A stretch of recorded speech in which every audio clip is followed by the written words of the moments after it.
Hello, everyone. What? So someone left. Okay. Well, welcome everyone.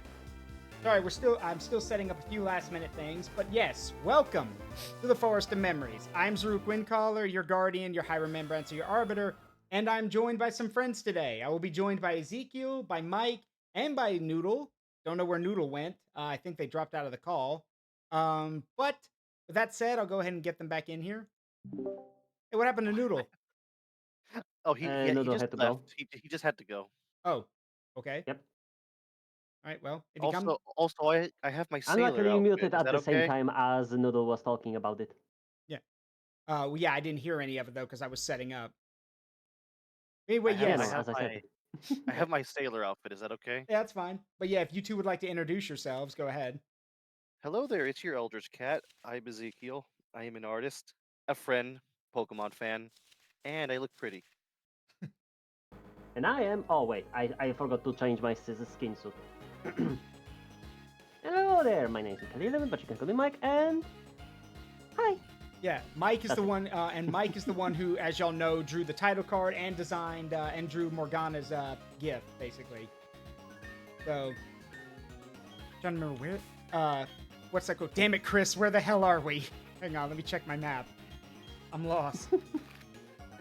Right, I'm going to Celeste. Yeah, Cynthia told me to go to Celestic Town. Okay. We're just. All right. All right. Well, let's hit the ground running. Make sure everything's set up the right way. Yep. Yeah. Let's swap around real quick. I've mentioned this before on stream, but one thing that does frustrate me about this era. Oh, wow. Hey, Inu, thank you, buddy. Inu. Thanks It's fucking Inu. Yeah, it's fucking Inu. Thank you for starting the hype train, buddy. Gifting out 5 subs. Holy Don't know shit! why my sound alert thing for that didn't go off. You should have gotten a little sound cue for doing that, but thank you. Yeah, don't know why it didn't go off.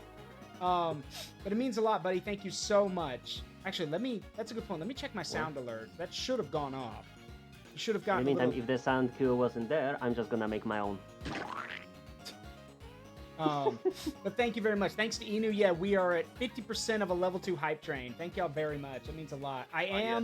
As I've mentioned before, I am currently pushing for follows and subs, or actually, the subs are nice, but if y'all want to donate or help out, put it toward the coffee so we can get the new overlay in the music that I mentioned. And the main thing is I'm currently on administrative leave from my job looking for a new one. So, yeah, so all of this stuff does really count right now. And yes, Everything helps. yeah, it does. And Pet the Raptor. The Raptor's a good boy. He's Put funny the and fucking hilarious. Raptor. Throw the Rapi. All right, let's see. What I was saying was one of the things that frustrates me about this era of the Pokemon games is, oh god, they're grindy as hell. Because it doesn't Yes. Yeah. Oh my God! Yes, they are. Holy shit! It's why I mean, Heart Gold is one of my favorite games of all time, but I can't play it. It's so slow. Yeah.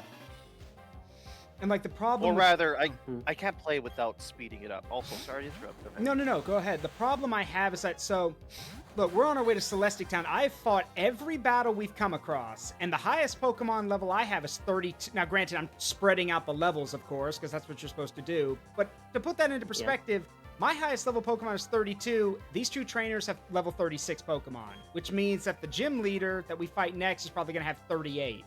So, yeah. With the last Pokemon being like 40 or something Yeah. like that. Anyway, hey, Gyarados, water flying's cool except for one thing. Thunderbolt!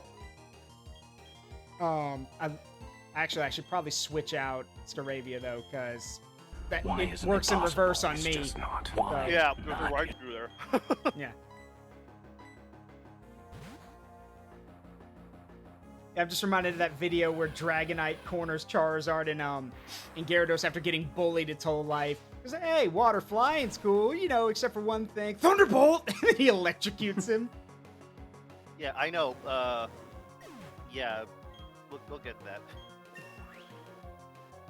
I'm almost a plus level 1 since they cut that. Oh, they did! Well, congrats, you deserve it. Next stop, partner program for Inu. Yep. I've actually been thinking about talking to a VTuber, like, not... They're a big time, they're a partner streamer, but they also do managerial services. I don't need like a manager to run things for me, but I do need someone to point me in the right direction because I don't know what the hell I'm doing. I'm just flailing at this point. You know what? That is fair enough. Yeah. Godric, fucking Godric. Hey, Keldrick, what's up, buddy? Yep, Hype Train is winding down. We got another minute and a half for people to donate stuff. Do not feel obligated to do anything. Like I said, I'd rather have the coffee donations or even a follow at this point. I've literally been stuck at 13.95 followers for a month, for like I think 2 months. It goes up and then it goes back down. I just want to break 1,400 already.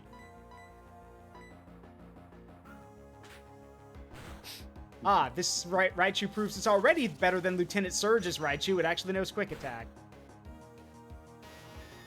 For those who don't know, back in the old anime, Lieutenant Surge says that he evolved his Pikachu as soon as he got it, which means it never got to learn any of the speed-based moves. So... Was that an actual plot point that he didn't get to learn it? Yes, because Pikachu knew Quick Attack and other kind of things, and Raichu didn't. It's just saying how the original anime was just fucking massive propaganda for the game's mechanics. Oh yes, it was. Same thing. I mean, same thing with Yu-Gi-Oh. Like, I mean, yes, but although I will say Yu-Gi-Oh's a lot more vaguer because they do pull up some stuff that breaks the rules for the sake of Uno reverse. Yeah, nuh-uh. The fuck. Okay. I got you, Yugi. Yeah, no, you don't. Yeah, nuh-uh. You mean nuh-uh? The fuck you mean nuh-uh? Okay. Now I'm gonna ask, who here has heard of Duel Masters? I have. I know what Duel Masters is. That takes me the fuck back. Mike, do you know? Nope. Isn't that the Pogs? No.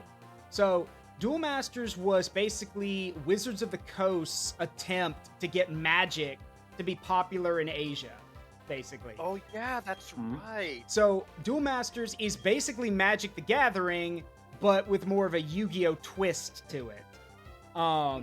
And for what it was really fun, and if you didn't want to get into Magic, it was a good alternative. The problem is that no one played it, because at the time, the card games were Yu-Gi-Oh!, Pokemon, and Magic. So no one really, was playing Duel Masters.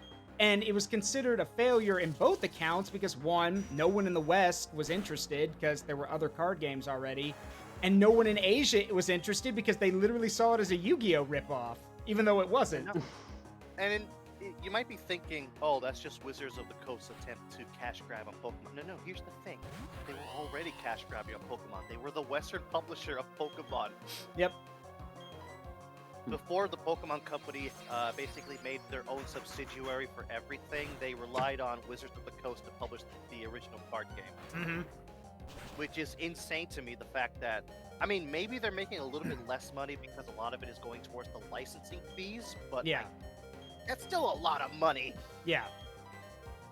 And yes, plus they had Dungeons and Dragons. Like, those guys are fucking eating, like, out of pockets of kids and teenagers back in the 90s. Yeah, but the problem is now Wizards of the Coast basically needs D&D and Magic to thrive because they're hemorrhaging money. Wizards of the Coast has made a lot of dumb decisions in the past year or two, and it's hurt them big time. So they really so, for example, the new D&D update, like this new one D&D thing. Oh if my God, if it doesn't do well, then yeah. So yeah, I mean it's gonna be disastrous. And here's, for those who don't know, the reason why Wizards of the Coast even pushed the whole one D&D thing. So, what ended up happening was back when the pandemic hit, naturally people were closed indoors all day and they needed something to do. So tons of people started playing D&D and getting into it, or playing Magic and getting into the card games. And Wizards of the Coast saw a massive increase in their revenue. But here's the problem. With every business, you have to remember that there will be a rise and then a fall, because the pandemic doesn't last forever. These events don't last forever. Wizards of the Coast didn't do that. So what ended up happening was when people stopped playing the games because the pandemic was over, they started losing money. And they panicked, like, what do we do? How do we save money? And it was, first it was they were like, oh, well, we'll make a D&D movie. which would have been great, except you guys killed any goodwill by, like, being dicks to people, so people boycotted the movie. So that hurt. Mm-hmm. And there's other stuff too, like how, let me give you an idea. I didn't like this, but I like it better than what we have now. So originally, if you went to D&D Beyond, which was the website for the for D&D, if you wanted to, like, you know, make a character sheet or that kind of stuff, you know, you would need, on your account, you would need to have, oh shit, I got jumped. You would need to have access to, like, you know, like the rule books or certain things like that. So if you wanted, say, like a certain race or a certain class, you would have to buy that onto your account. Okay, no big deal. You can, back in the old day, like a year or two ago, you could literally go to their website, go to what book the class was from, and buy it a la carte. Just be like, oh, $3 for that class? Yoink, mine now. And now you can make as many characters with that class as you want, or race as you want. Now, they've changed it. Now it's, no, you will buy the whole book because we said so. No more a la carte stuff. Which, that's not a good idea, because now you just made people very mad. So, boy. If there's one thing that Wizards of the Coast, especially Hasbro, needs to realize about the D&D audience is that they do not like to have their liberties taken away from them. No. But the thing is, they don't care. They have this idea of, oh, we want our money now. Oh, hi, Mira.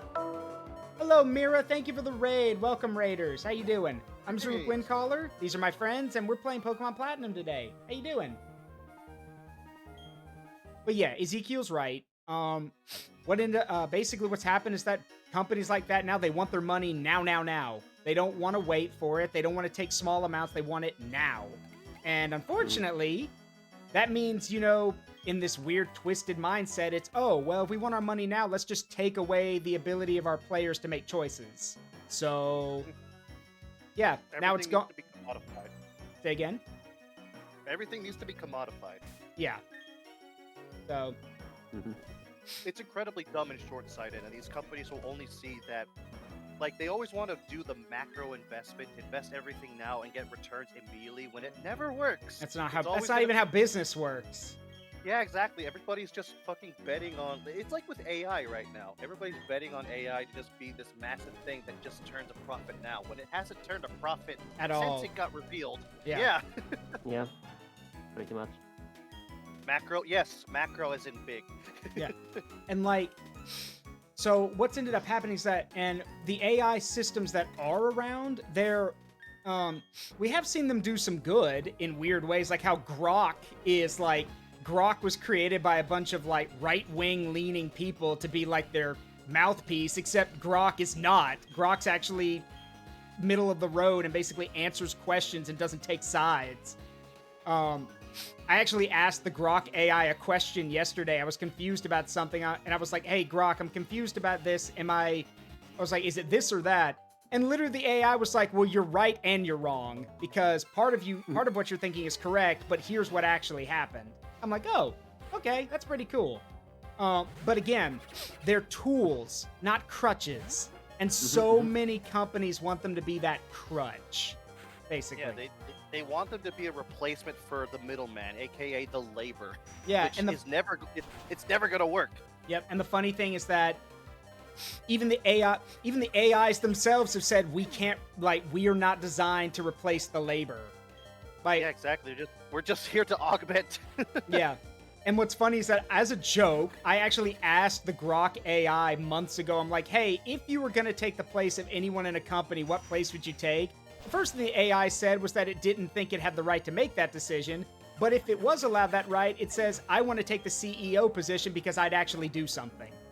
Oh my God. And that, I was like, wow, damn, this is a very smart thinking machine at this point. And I decided to run with that. I'm like, why do you want the CEO position? And the AI was like, because I can do the most good as a CEO and actually do something.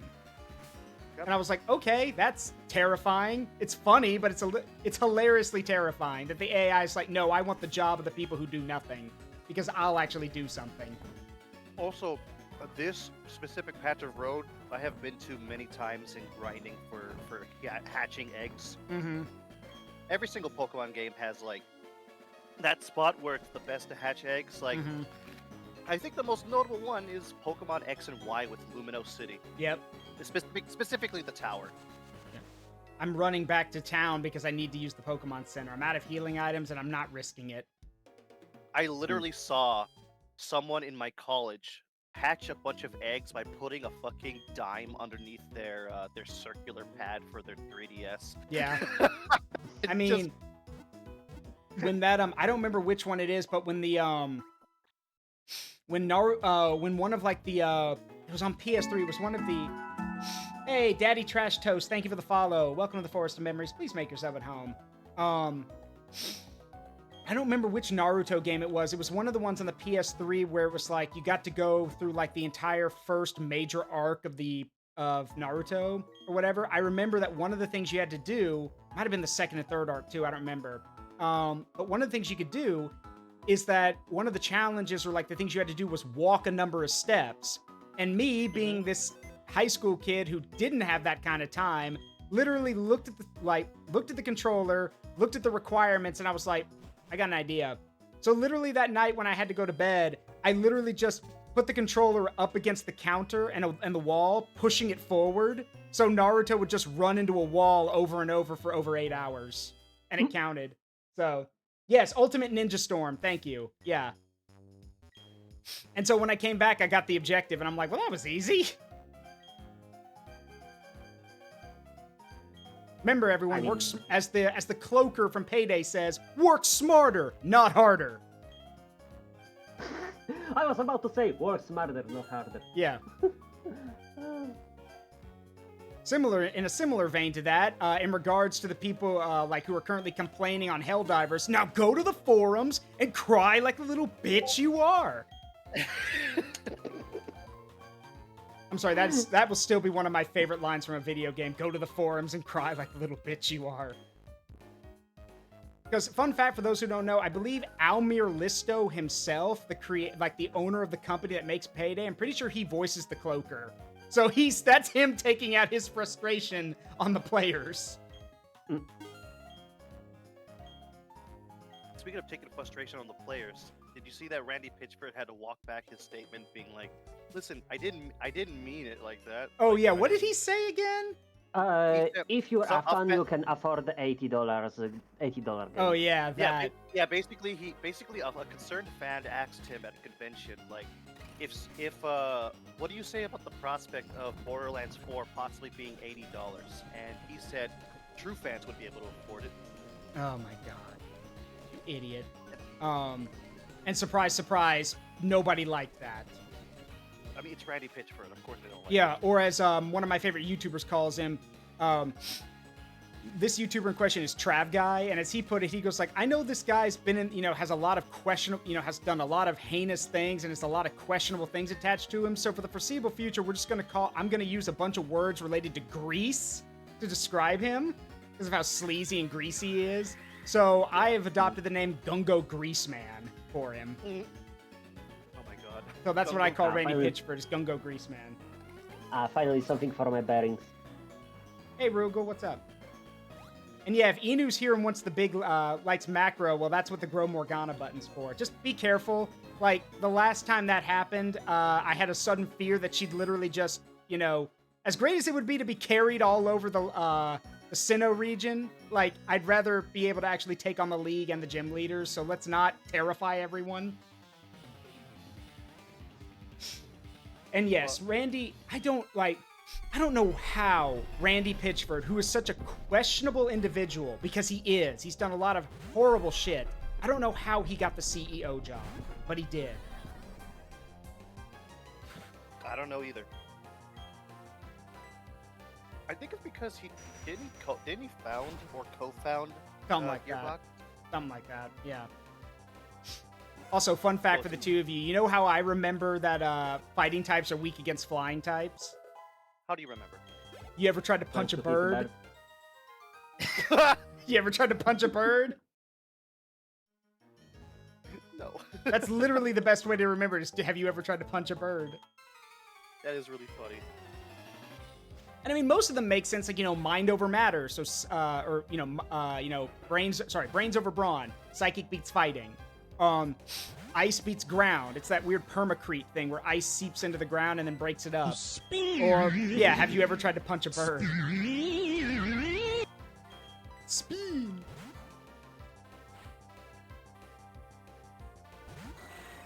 Have you ever punched a bird? Yeah, I have, and smashed. Duh. You just take a rock and you throw it. Mm-hmm. Now, if you missed, that's on you. Yeah, take this rock and throw it, but if you miss, that's on you. What's that anime reference? Oh, okay, she said, casting aside a large rock. It's like that meme of, like, someone wants to throw a rock at you, but then you recant what you said, and you're like, oh, okay, and you just put the rock down.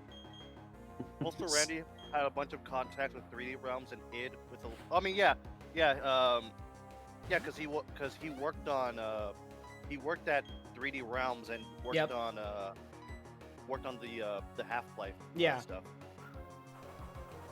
Mm. Like, he was a developer at some point. Mm-hmm. Have y'all heard this? I think it was I think Iyzeekiil, you're the one who brought it up, maybe.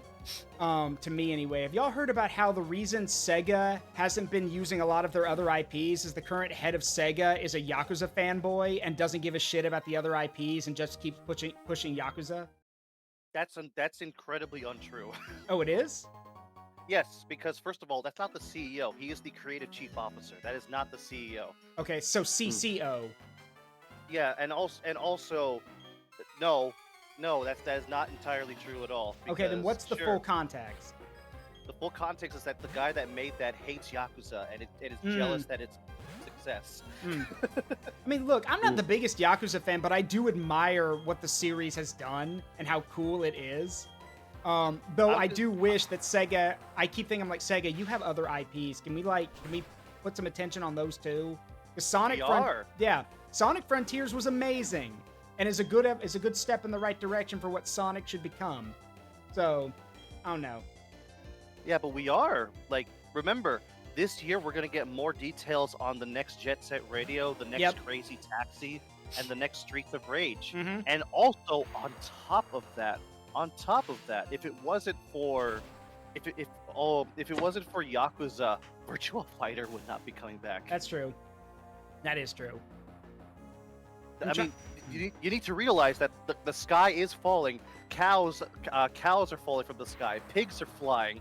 Like, the fucking end times are here because Virtua Fighter is back. Yeah. You're gonna okay. What are you gonna say? What are you gonna say, Inu? Imagine being jealous about Yakuza. I used to be when I was younger, but I was in high school, so who gives a shit? Give you a Yakuza style gameplay. That would be fun. Please. That'd be fun. I would love a beat 'em up with Knuckles. Are you kidding me? Yeah, that'd be great. Yeah. I mean, like, I'm trying to think. You could hell, you could technically, if you wanted to, do like a Tomb Raider-esque hunting game with either Rouge or Knuckles and incorporate, or better yet, do a team-up thing. Rouge does the treasure hunting, Knuckles does the brawling. You just have two game modes, like a fleshed-out treasure hunting mode, our Lara Croft or Tomb Raider, and then have Knuckles have the Yakuza-style beat-em-up gameplay. I actually talked to I forgot his name, but it's Scott Drury. Yeah, I talked to Scott Drury last year at SoCal Retro Game Expo. Mm-hmm. And yes, I asked him about Shitrock. Edu. And what he basically told me is just that. So basically, I just go by the director and the local. They specifically told me that this specific grunt and form of like exerting myself for power, it needs to sound like I'm saying shit. Yeah. It needs to. Like, it's not saying, it needs to sound like that. You're not saying it, but that's what we want. So can you please just give us shit? Yeah. And he did. And I love when voice actors like give you those little tidbits here and there. One of my favorite stories is so before I start, do either one of you know who Sam Witwer is? I do. Nope. Okay. Mike, Sam Witwer is the voice of Starkiller in the Force Unleashed games. He's also Darth Maul in like the Clone Wars and all that kind of stuff. So Sam Witwer is a massive ass Star Wars nerd.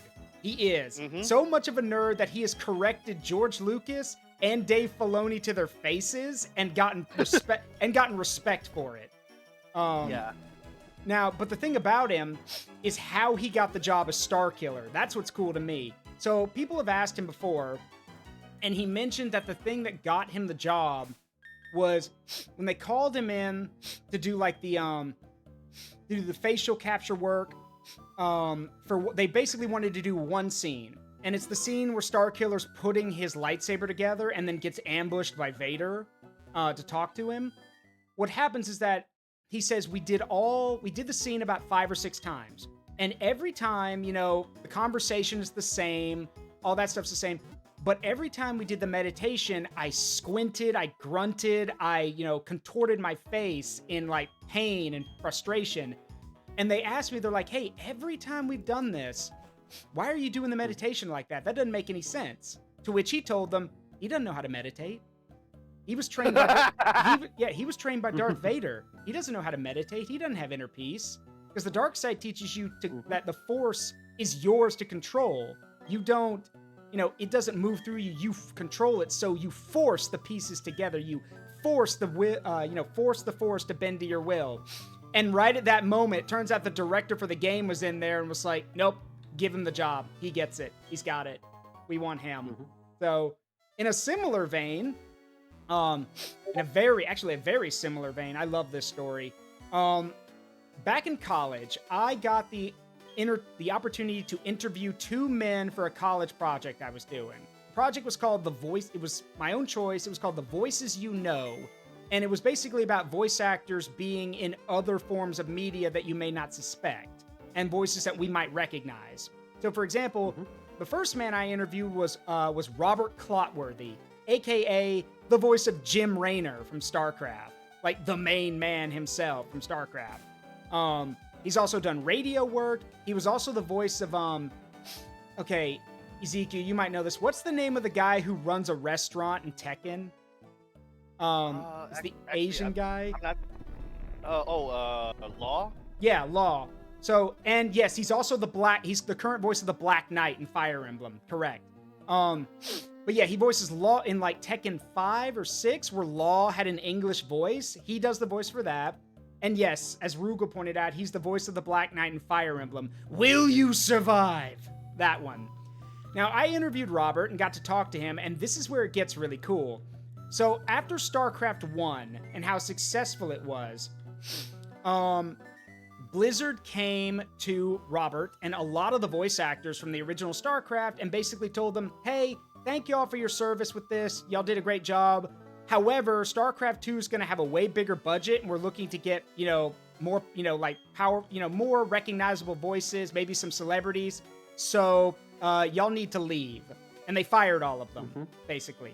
Now, and I joked in the interview, I'm like, and yet they come crawling back. And he's like, well, no. That would have been funny, but no. What happened was for the next 5 or 6 years, he went on to do other work, and his agent always kept reaching back out to Blizzard, if they wanted him back. And then, this is where the story gets really cool. One day, he told me that he was leaving the office from his radio job, and he gets a phone call from Chris Metzen, the creator of StarCraft, Warcraft, and Diablo, the main man.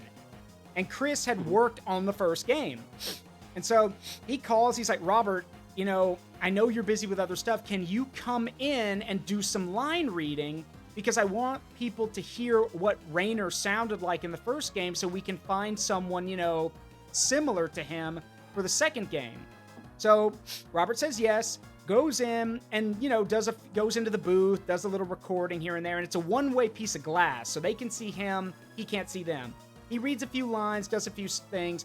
What he doesn't know is that while he's doing that, Chris Metzen is in the room with, like, the head of audio, the head of sound production, the head of the voice acting, the head of, like, the casting. Chris Metzen comes in, slams the door shut behind him, looks at all of them and says, "Tell everyone to get out. Jim Raynor just got here." Literally pulls an executive order and says, "It's my franchise. Tell everyone to get the fuck out." And so, yeah, Robert Clotworthy got the job, and he's been Jim Raynor ever since. That is amazing. Yeah, it is really cool. And what's also interesting is I also had the privilege to interview Dave Fennoy. And for those who don't know who Dave Fennoy is, he's Pong Krell in the Clone Wars, but he's also done another role. He's Lee Everett in The Walking Dead. For those who haven't played the Telltale Walking Dead games, it's the guy from the first act, or the first set of acts, the guy who protects the girl. Yeah. And oh yeah, that's right. And what's funny about him is that while I interviewed him, mind you, I'm still in college at the time, so I'm constantly saying Mr. Fennoy, or, you know, that kind of stuff. And he laughed at me. And when I asked what was so funny, he's like, "You keep calling me Mr. Fennoy." And I'm like, and he laughed. He's like, "You also called Robert Mr. Clotworthy." And I'm like, "Well, that's just how I was raised, sir." And then he got serious with me. He's like, "You're damn right that's how you were raised, and you better keep calling people that." But he was super cool. Like, they both told me that one of the most interesting things about voice acting was that, because I asked him, like, do you or any of the actors you know, is there a lot of, like, movement involved? Dave Fennoy said he did a lot of movement, like he would move his arms, move his body, that kind of stuff. Robert said he didn't do that. Dave Fennoy also said, he goes like, "You've probably heard stories of some voice actors putting on the costume of their characters. We didn't do that." But, I see. Inu, what are you doing? Oh boy. Inu, you know how it ended for you last time. Well, more drawing ideas, I guess, Mike. But yeah, that's two of the voice actors that I know that did something really cool. And I don't know, I just always feel like, what's the thing? Maybe it's just me, but I feel like a lot of voice actors nowadays. There is no next turn. Thank you, Inu. A lot of voice actors nowadays are either not respected at all, or they just get, they get glazed over for stuff. If you want a really good example, and I hate bringing this up because I feel. All right, fine. There, I'm bald. I hate bringing this up because I actually like him, but everyone who's played Baldur's Gate 3 has probably heard the story about how all the voice actors for the characters went to a convention and they just straight up ignored Will's voice actor. They barely introduced him. They didn't let him ask any questions. They just glazed over him, basically, like he wasn't even there. Like, and I'm not talking about the fans. I'm talking about the con staff.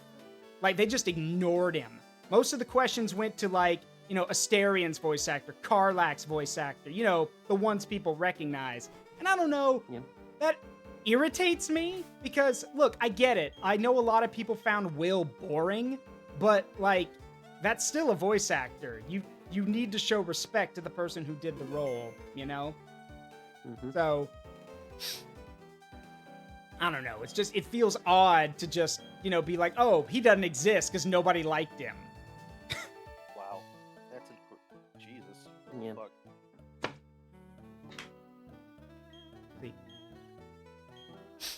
Yeah, I know the story. What is it? Uxie, Mesprit, and Azelf. Oh, God. I remember a person named Azelf, and it's just like, oh, I just associate with that person. It's like, oh, wait. All right, so I want y'all to guess, how old do y'all think Cyrus is? Going off the art, like in-game artwork of him, how old do y'all think he is? Let's take a guess. 40, isn't he? Hold on. Let's see. You're looking it up. He's 27. There's no way that motherfucker is 27. He looks fucking 40. He looks like Gendo Ikari. To put that in, so for those who don't know, I'm gonna show y'all. For those who don't know, here you go. Here's Cyrus, his art from the Diamond Pearl games and Platinum. Here he is. He's 27, apparently. Wow. To quote Sandy Cheeks, "No, you ain't." No, you ain't. No, you ain't. Nuh-uh. Yeah, nuh-uh. He's like that. That does not look like what stress does to a motherfucker. I think you mean what Not wrong. Not yeah, wrong. not wrong, but also what nihilism does to a motherfucker. Because Yep. he's a full-on nihilist. He's from the failed timeline.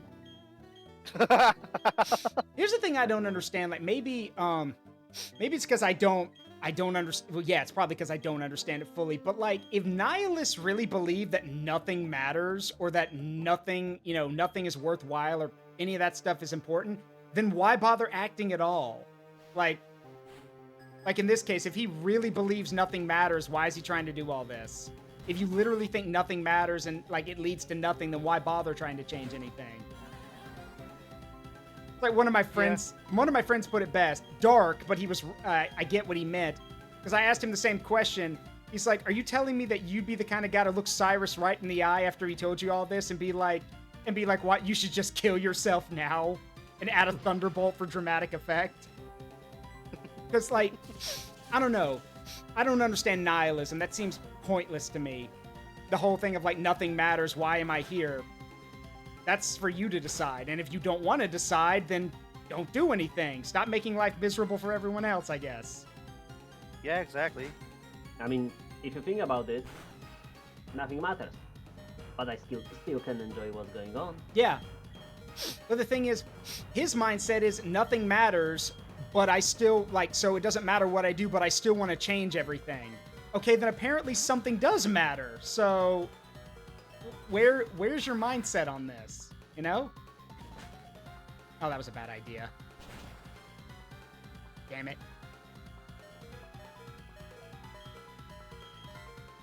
Let's see. Just play the Metallica song on repeat? Which one? Look at that. Oh, wait. Nothing else Zeke, matters. Mike, have either one of y'all seen that strategy of like the guy who beats a level 100 Arceus with a level 1 Rattata? Yes, I've seen that one. That's Joey, right? I think so, yeah. I mean, when everybody thinks about a level 1 Rattata, they just think about Joey. Hi, I like shorts. They're comfy and easy to wear. Who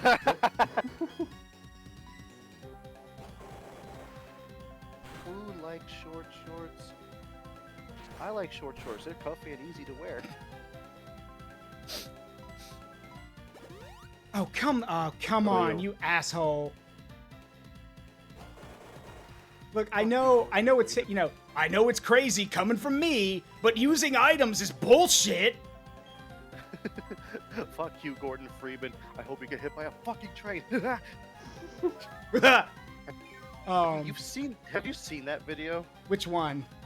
It's an AI video that was animated in SFM and then imported into Half-Life. Oh, that, yeah, I've seen that. It's bad. A big video of Half-Life where walls green, like, welcome to Hey, you're cutting out a bit. Hang on, you're cutting out. out here. Oh. All I have to say is stop chewing on that cable. But yeah, I know what you're talking about.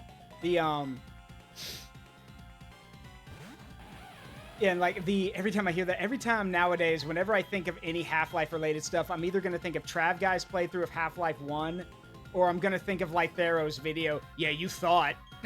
And then getting Not even Half-Life, but the AI is self-aware. oh, you mean that? Like I said, look out, Gordon! Haunted boobs up ahead. That one, yes, I know. About It's that. big ones. Except that's not AI. That's actual guys doing that. Yeah, I know, but that's the joke. Yeah, I know. Yeah. Is that a I've woman? been trying to get Inu to watch that. Trust me, I also was trying to get him to Years watch now. that. I was quoting that shit during the Abiotic Factor, like, hello, Gordon. Hello, Gordon. Hello, Gordon. Another day, another day. But with Lythero, there's just as many quotable shit. Like, Yeah. he died as he lived on the floor. Yeah, on the floor. Gordon, But yeah, I'll chase you to the ends of the earth, Gordon. Gordon, I'm thirsty. Yeah. However, I'm terribly allergic to the green goo. So, fun fact, I'll give a sub to anyone who can tell me what Lythero's quoting when he says, "I'll chase you to the ends of the earth, Gordon. Do you hear me? To the ends of the earth." I'm already subbed. I can't, but I know what it is. Okay. I know what it is. Well, you can answer it then. Okay. Yeah, no, Redlock already said it. That's one. So did that furry yeah. too. So the animation is of Shocker, but the line is from Warcraft 3. That's the interesting thing. The line's from Warcraft 3. It's where what's his name? Prince Arthas? Yeah, where Arthas is chasing after burning Stratholme and murdering all the people in it. Arthas tells the guy, like this demon who vanishes, "I'll chase you to the ends of the earth. Do you hear me? To the ends of the earth!" Like, so that's what Lythero was quoting specifically? That's what he was. I think it. Yeah, that's what he was quoting. But the animation. I think it was well, yeah, the animation is Spider-Man. Yeah, the animation is Spider-Man. Yeah. Yeah. You can't escape me! I'll chase you to the ends of the earth! Yeah, Arthas screams to Morganna. Thank you, Rugal. Yeah. To the ends of the earth! Shocking, I guess. Trying to remember, did anyone here ever play, like, okay, back when when the old Tobey Maguire Spider-Man movies came out, did anyone play the Spider-Man games that came out around that time? 1, 2, and 3? I played 1. I Nope. never played 2. Okay. So the crazy thing is that even though a lot of the villains from that game were not even in the movies, they actually did such a good job with them, like the Shocker. Like when they introduced Shocker was great. Yeah. What's funny to me is how Tobey Maguire just nails Spider-Man's character for that, because he's like, well, I've never seen you before. He goes like, are you like the the human the human pillow? He goes like the accessory? Oh, I know, the cushion. And Shocker's like, they call me the Shocker. I tell you not to forget it, but you're not going to be around long enough to think about it. Now say goodbye to Mr. Innocent Bystander, sucker. Like, they did such a good job with the characters. I love it. So, because I'm trying to think, we got to see, in that game, there's Shocker, Vulture, Scorpion. Who else was there? Is that it? Yeah, I'm pretty sure that's it. Yeah.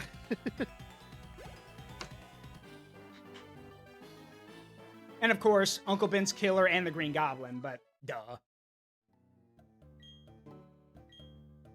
Mm-hmm. And then Spider-Man 2, it was all around Doc Ock and everything. And Spider-Man 2 is the game that gave us one of the worst video game soundtrack pieces of all time, with the pizza theme. No, that's peak. You're wrong.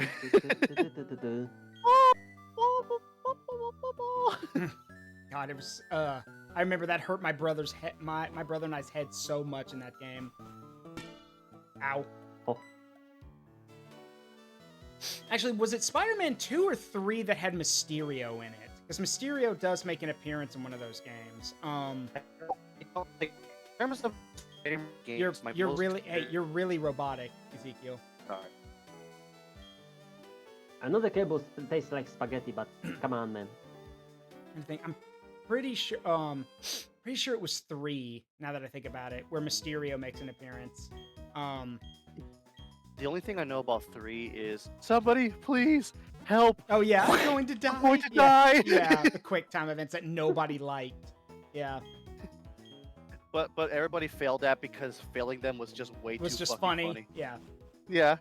Also trying to think, there was a I know there were other really good Spider-Man games. Like someone says Web of Corruption, or like what is it, Web of Shadows? Web of Shadows. Really good. Yeah, that's basically a DMC game. Yeah, I'm trying to think. There was what's the one where like it's like all the different versions of Spider-Man. So like there's Spider-Man 2099. There's a bunch Shattered of Dimensions. Shattered Dimensions, yeah. Thank you for resubbing, bud. I appreciate it. Was Rhino in any of? Yeah, he was. Yeah, he was. Pretty sure he's in the second one. And he's actually like the comic book Rhino, not a dude in a suit like in the other games, which is weird. Like in the movie. I mean, Rhino in the comic books is a dude in the suit. It's just well, no, not a mech suit. Like no, yeah, you're right. It's not a mech suit. Yeah, it's yeah, it's a big stupid muscle suit. Though I will admit the probably the any Spider-Man game, the boss battle I remember the most is on Spider-Man for the N64. It's also on the PlayStation 1, but it's the fight against Venom, no wall crawling, and he pulls you down onto the ground. Yep. Like the fight against Venom in Spider-Man N64 or Spider-Man PS1 is actually really hard, but it also has some of my favorite jokes. Surf the web, surf the web. Shut up, Brock. just really good writing. One little mistake. We said we're sorry. We said we're sorry. I love that version of Venom, okay? I like it when Venom is dangerous, but he also is kind of funny. Yeah, that's Venom in a nutshell. Venom's a fucking goober. Oh, shit! Whoa, what are you doing? That's a red one! You can say, that is a red one!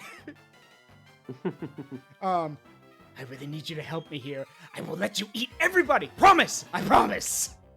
I know people I know some people were very iffy about the Venom movies with Tom Hardy. I think he did a great job as Eddie Brock. I love I the love Venom it. I movies. love Like I love those movies. They're actually really good for me. Go ahead, Mike. What were you saying? That I love those too. Mm-hmm. Those movies. Venom is a violent himbo. Yes, facts. Yeah. I mean, that's one way to put him. Bad guy? Yep. And remember, everyone, if you ever see, be it a game, a comic book, or anything, if he says I, then no, that's not Venom. It's we are Venom. It's we, yeah. It's we.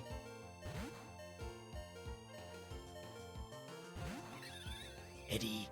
There's even, I remember one guy did a TikTok joke about it where, like, after the first Venom movie got some awards and they needed to go to the Oscars, he's like, Eddie, what up? He goes, what's up, V? I don't think I want to go to the award ceremony. What do you mean? The fuck you mean you don't want to go to the award ceremony? It's like Venom getting stage fright and not wanting to go to the award ceremony.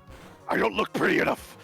Well, no, he says that he doesn't look good enough and that he goes like he doesn't want people staring at him, is what he says.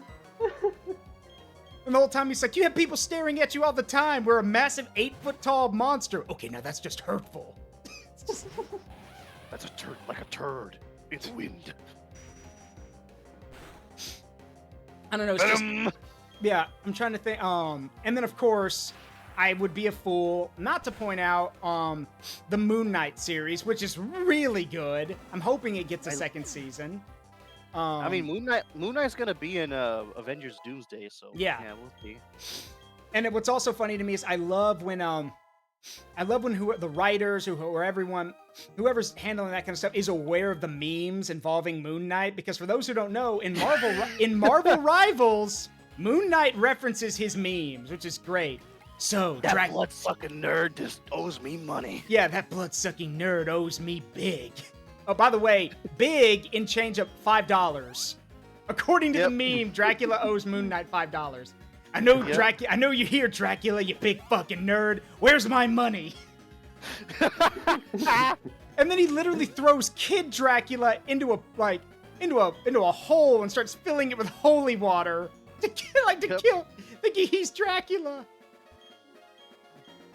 Random bullshit. Go. Yeah. Be careful. Because I heard Moon Knight has a bunch of random bullshit. Random bullshit. Go. Just throw stuff at people. Oh my god. I need to play more Marvel Rivals. I love Marvel Rivals. As a U.S. Marine, I've been trained to use anything as a weapon. Snaps rifle in half and smacks a dude with one half. Semper Fi, bitch.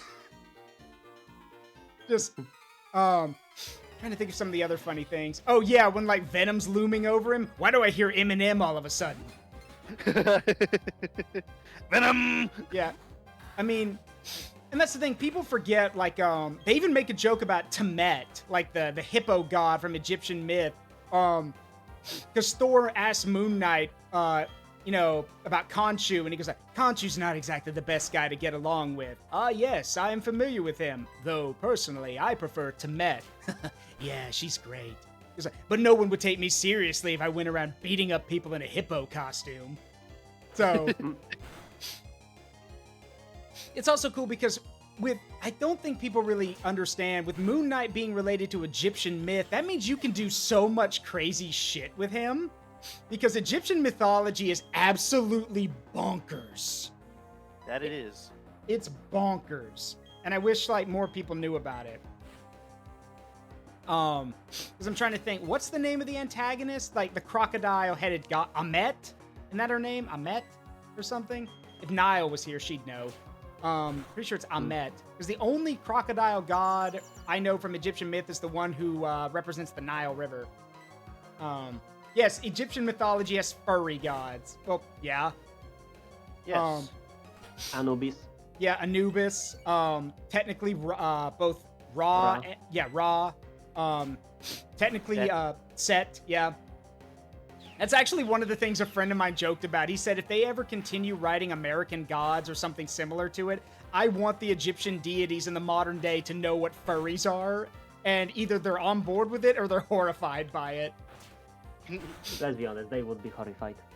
I don't think Anubis would be that horrified, because remember, Anubis was the judge of the dead. Like, most people back then and even today don't exactly like death. It's not something they like to consider. So, suddenly realizing that there's a lot of people that think you're really cool and either dress up as you or make references to you, no, I'm pretty sure he would be like, oh, that's really nice. Someone actually gives a shit.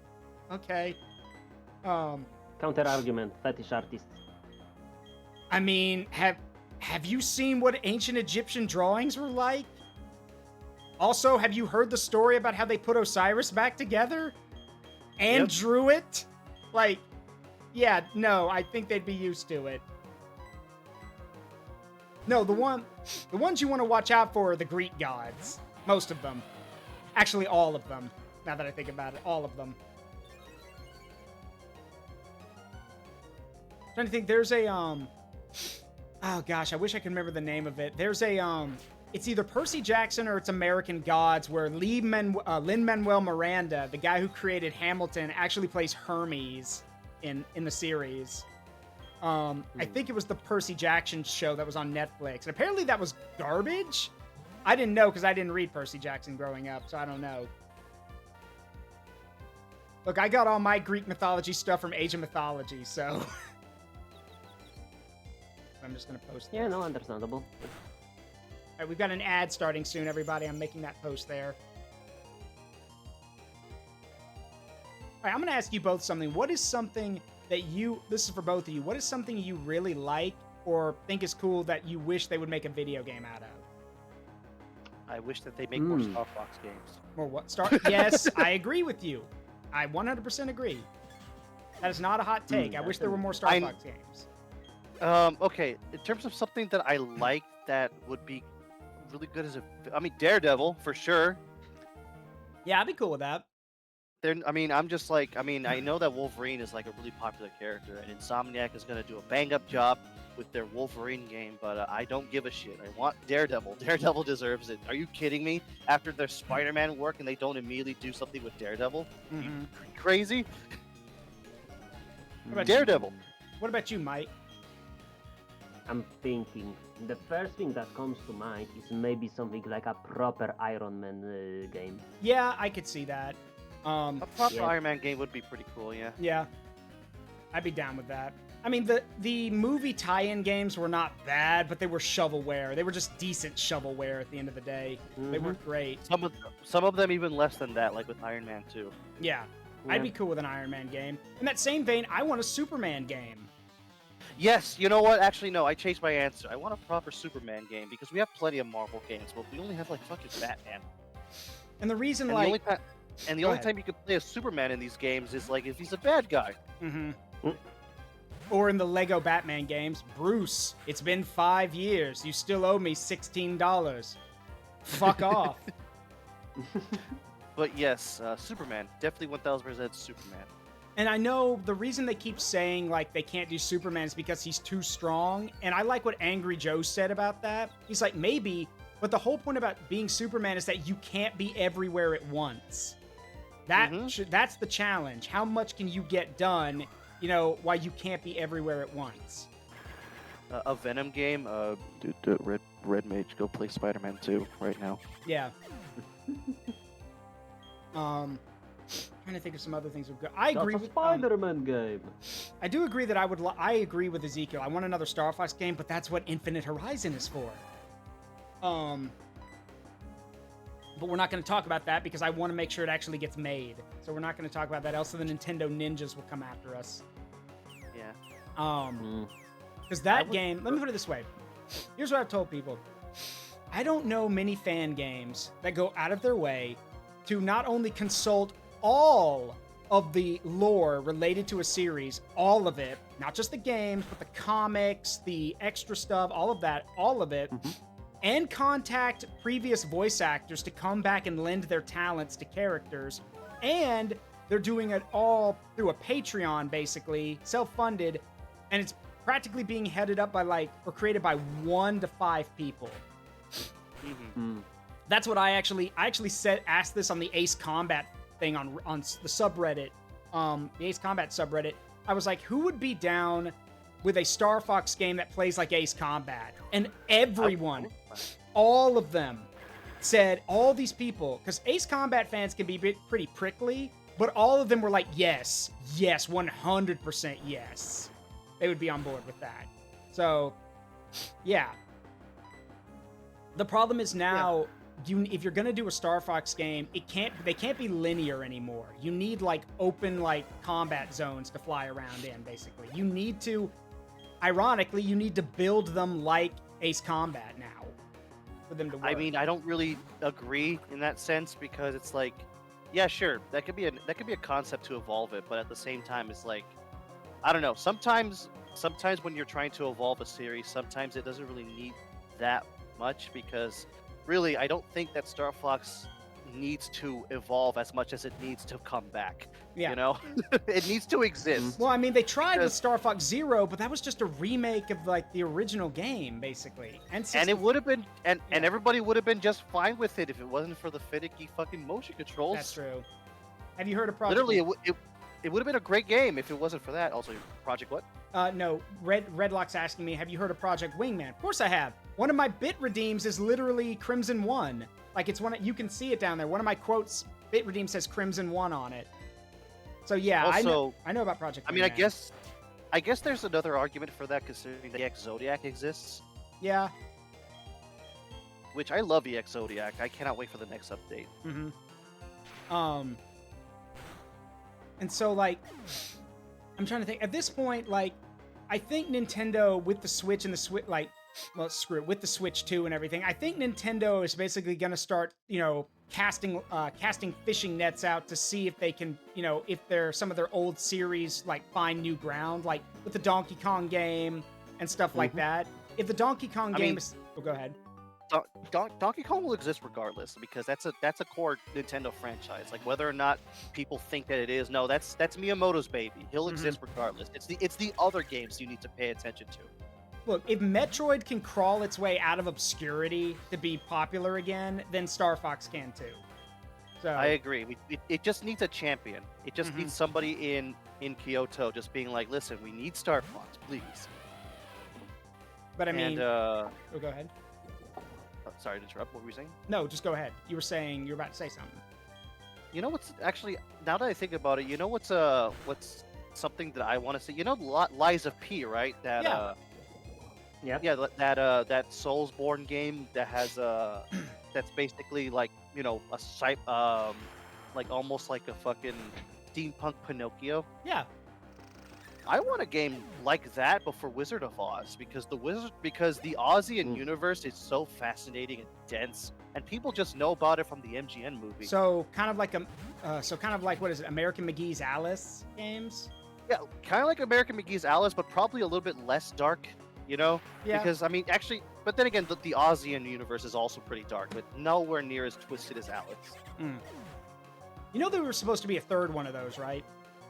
Yes, I do, but American McGee is currently in China. Doing what? Being an escapee. Wait. He ran to China? He ran to China because he owes a lot of taxes. Oh. It's really weird. Man. Everything about American McGee is just weird. The fact that his name is American. I thought that was just a nickname. That's his actual name. That's his actual name. He was born American. Wow, wow. I was about to say, your parents must have hated you. They loved their country, but they hated you. No, they're probably just really egotistical, or they're just like, no. Oh no, maybe his dad was Bandit Keith. in America. Your name's American. Now let me have my whiskey and sing my song. It will always irk. Oh, Like yeah, I've gone back and listened to a lot of old country music, and it makes me realize I'm like, wow. Funny how the music that used to be about resistance, rebellion, and standing up against, bullies and oppression is now the sad, sad, depressive music that nobody likes because nobody relates to it anymore. Yeah, literally every single country song is bitching about either people don't understanding the Republican Party or bitching about people not liking country music, and it's just like get off your fucking high horse. Yeah, Get a hobby, country music. Yeah, literally, like no joke. Literally, one of my favorite country songs, thanks to my mom, is "Beer for My Horses," and that's literally about killing criminals. That's literally what it's about. Did you know that there was? Yes, I do. I do know that there was a Wizard of Oz turn-based DS game. Yeah, that I heard was. that was really good. Actually. It's really good, actually. Like honestly, I think that the Wizard of Oz, considering that it is it's a public domain property. Yes, it is for now. the most part. Yeah, so we may as well just take advantage. I mean, honestly, that's another thing I want. Like, no more of these fucking high-end, high-concept original ideas. You have like thousands of years of public domain content. You could just make your own. True, but the problem with that is that it sometimes gets farmed out to the lowest bidder, and you get things like the Winnie the Pooh horror movies and all that other kind of shit. Yeah, but you know what? Yeah. That just means that somebody else can come around and do something better with Winnie the Pooh. Fair. True. Did anyone? Okay, let's see if you guys have either one of you ever heard of or played Project Steam? Or sorry, Codename Steam. Yeah, Codename Steam, like the game with fucking Abraham Lincoln and Tom Sawyer, and it's like third person. It's a third-person Gears of War game on the 3DS. Yes, it's a third-person turn-based like Gears of War-esque game, and all the characters you play as are like characters like the guy from the Red Badge of Courage, John Henry, Dorothy, and the characters from the Wizard of Oz, Tom Sawyer, all those kind of things. They're all characters from like classic literature. And yes, Abe Lincoln is the president and pilots a giant battle robot called Abe, the anthropomorphized battle engine. And by the way, one of your characters, like your head of science and research is literally the doctor from the Call of Cthulhu novels. Yep. That's the kind of shit that I want personally. Oh yeah, Tiger Lily from Peter Pan. Yeah. Yep. It's kind of like the League of Extraordinary Gentlemen, but if it was really anime. Yeah. And if you had any of the Fire Emblem amiibos, you could bring them into the game. Oh yeah, that's right. Oh my god, that is a blast. I need to go find the HM for strength wherever it is. You want me to look it up? Please do. Okay. Okay, let's. Where is the HM for strength? In Pokemon Platinum. Pokemon Platinum. First result, Pokemon Platinum. Okay, yeah, that means a lot of people have been looking for it. Riley gives it to you on Iron Island. How the hell am I? Oh, I've got Surf now. I can go to Iron Island. So hang on. Don't worry, that's me. Remember Abe Lincoln in Adventure Time? Yes. Like when you said adventure, I thought you meant like Sonic Adventure. It's like what? What do you mean? All right, trying to think. Where's Iron Island? Snow Point. Oh, it's right there. So I need to the best thing to do would I guess be go west of Eterna City and find a place to sail out or surf out. All right.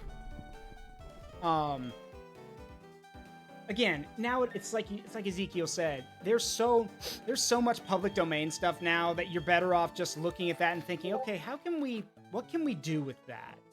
But everyone keeps trying to push these, creative ideas. By the way, this is so. Did you guys hear that? It's so funny. So, did you guys hear a boxed and framed signed version of that shitty Concord video game got donated to a Goodwill? Yeah, Oh. I saw that. It's like a fucking first printed copy for that developer. And they gave it They gave it to a Goodwill, which is just Yeah. Oh my god, that's so sad. That's so immensely sad. I mean, is it though? The game's garbage. Yeah, but somebody worked like fucking 6 I know. years on that. I know they did. Like Yeah. the entire story of what happened with also thank you Lich King. The entire story of what happened to Concord is tragic, but not for the company, for the developers. Like what Yes. the shit they went through. You want something And, else that's bad? I'll give you another one. What Bungie's doing to the Marathon team right now. I was literally about to say Sony is about to do that again this year, but with Marathon. With Marathon. For those who don't Doesn't know, help that some of the developers from the whole Concord are within that same group that. that's God, just that's so sad. That's double Oh my bad God. luck. Concord too. God, that's double. Leave. Yeah, Concord goes shittily, get fired, go to another company. That same company's about to get their ass handed to them again. God, that's so bad. So, God, fuck you, Sony. yeah, for those who don't know what Marathon is and why it's a big deal, Marathon was basically one of, if not the first game Bungie ever made. And you gotta understand, Bungie has this weird habit where all of their games, all of them are connected in some way or some fashion. You want a good example? Two games that Bungie made are called Myth 1 and Myth 2 Soul Blighter. They were RTS games with well-written universes, rich lore and everything. And now, if you played Destiny, don't know if it's the first one or the second one, one of the legendary or what is it? If it's like a one-time item, is it epic or legendary in that game? If it's like a thing you can only get once, I guess it's epic. I don't know. But in the game, one of the melee weapons you can get in Destiny is this huge great sword. And it's just this normal sword with like a gold hilt. And it literally, the description of it says, a time of light and a time of darkness. That's literally tied to Myth. Because that's one of the quotes from the Myth series is, it's a time of light and a time of darkness. And Marathon was one of the big first-person shooters to come out at the same time as like Duke Nukem 3D, Doom, and all that stuff. And Marathon's confusing as hell, story-wise, but I feel bad for Bungie because they're putting all this time and effort into remaking basically their first ever game, and they keep getting shafted over and over and over again. So, yeah. Oh well. Hey, if Bungie can't do it, you know who can keep remaking those classic games? Night Dive. Because Night Dive has been hitting home run after home run after home run. Uh-oh, did my mic cut out? Y'all still there? No, you're fine. Okay. Because You're fine. for those who don't know, Night Dive Studios remastered System Shock 2, and it comes out June 26th. So not only did they remake the entire first game, they actually did say afterwards, they're like, hey, I love when companies do this. They were like, hey, we know you guys want us to remake System Shock 2. That's a bit more of a challenge than remaking the first game, but don't worry, we're not going to leave you in the lurch because we're remastering the second game. And so, yeah, System Shock 2 Remastered is going to be... I don't have any... System Shock 2 is coming... Remastered is coming out on June 26th. So, may play it, may not. But Night Dive has just been knocking it out of the park. Their remaster work is really good, and it just goes to show that they know what they're doing. So, I still think Inu should play System Shock at some point.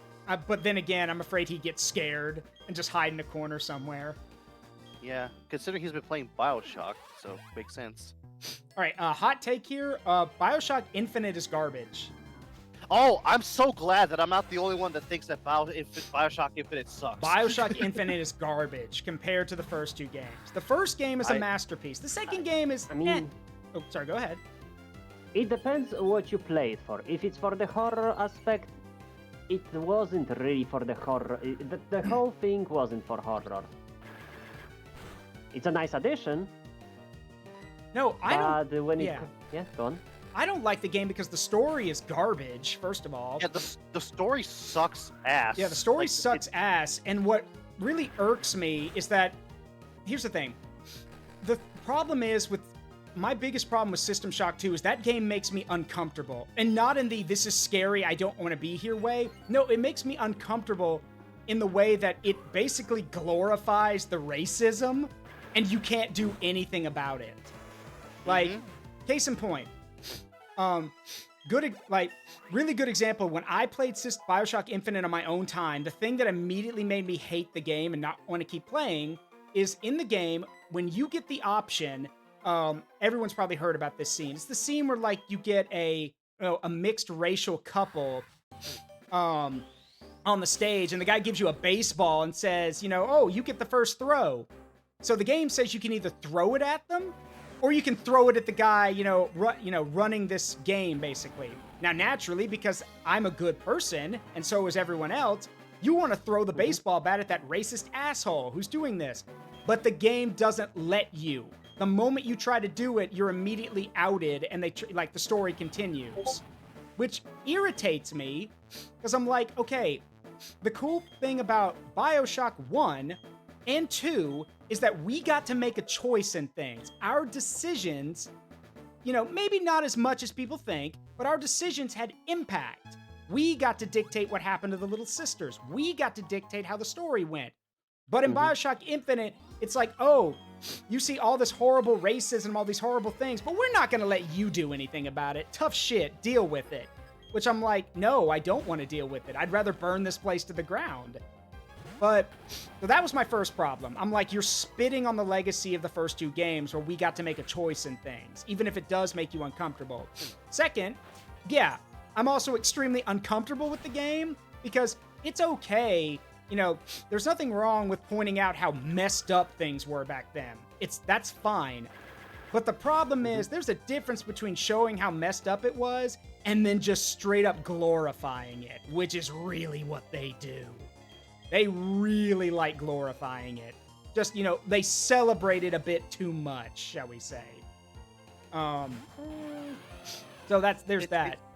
It's literally why I absolutely despise the aesthetic of Americana, because it is an aesthetic that is literally glorifying racism as a fucking a rite of passage and a choice from God himself, that you are the superior being, and that manifest destiny is the choice that God has given us Americans to go and destroy anything to make them real. It's like, no, that's fucking disgusting.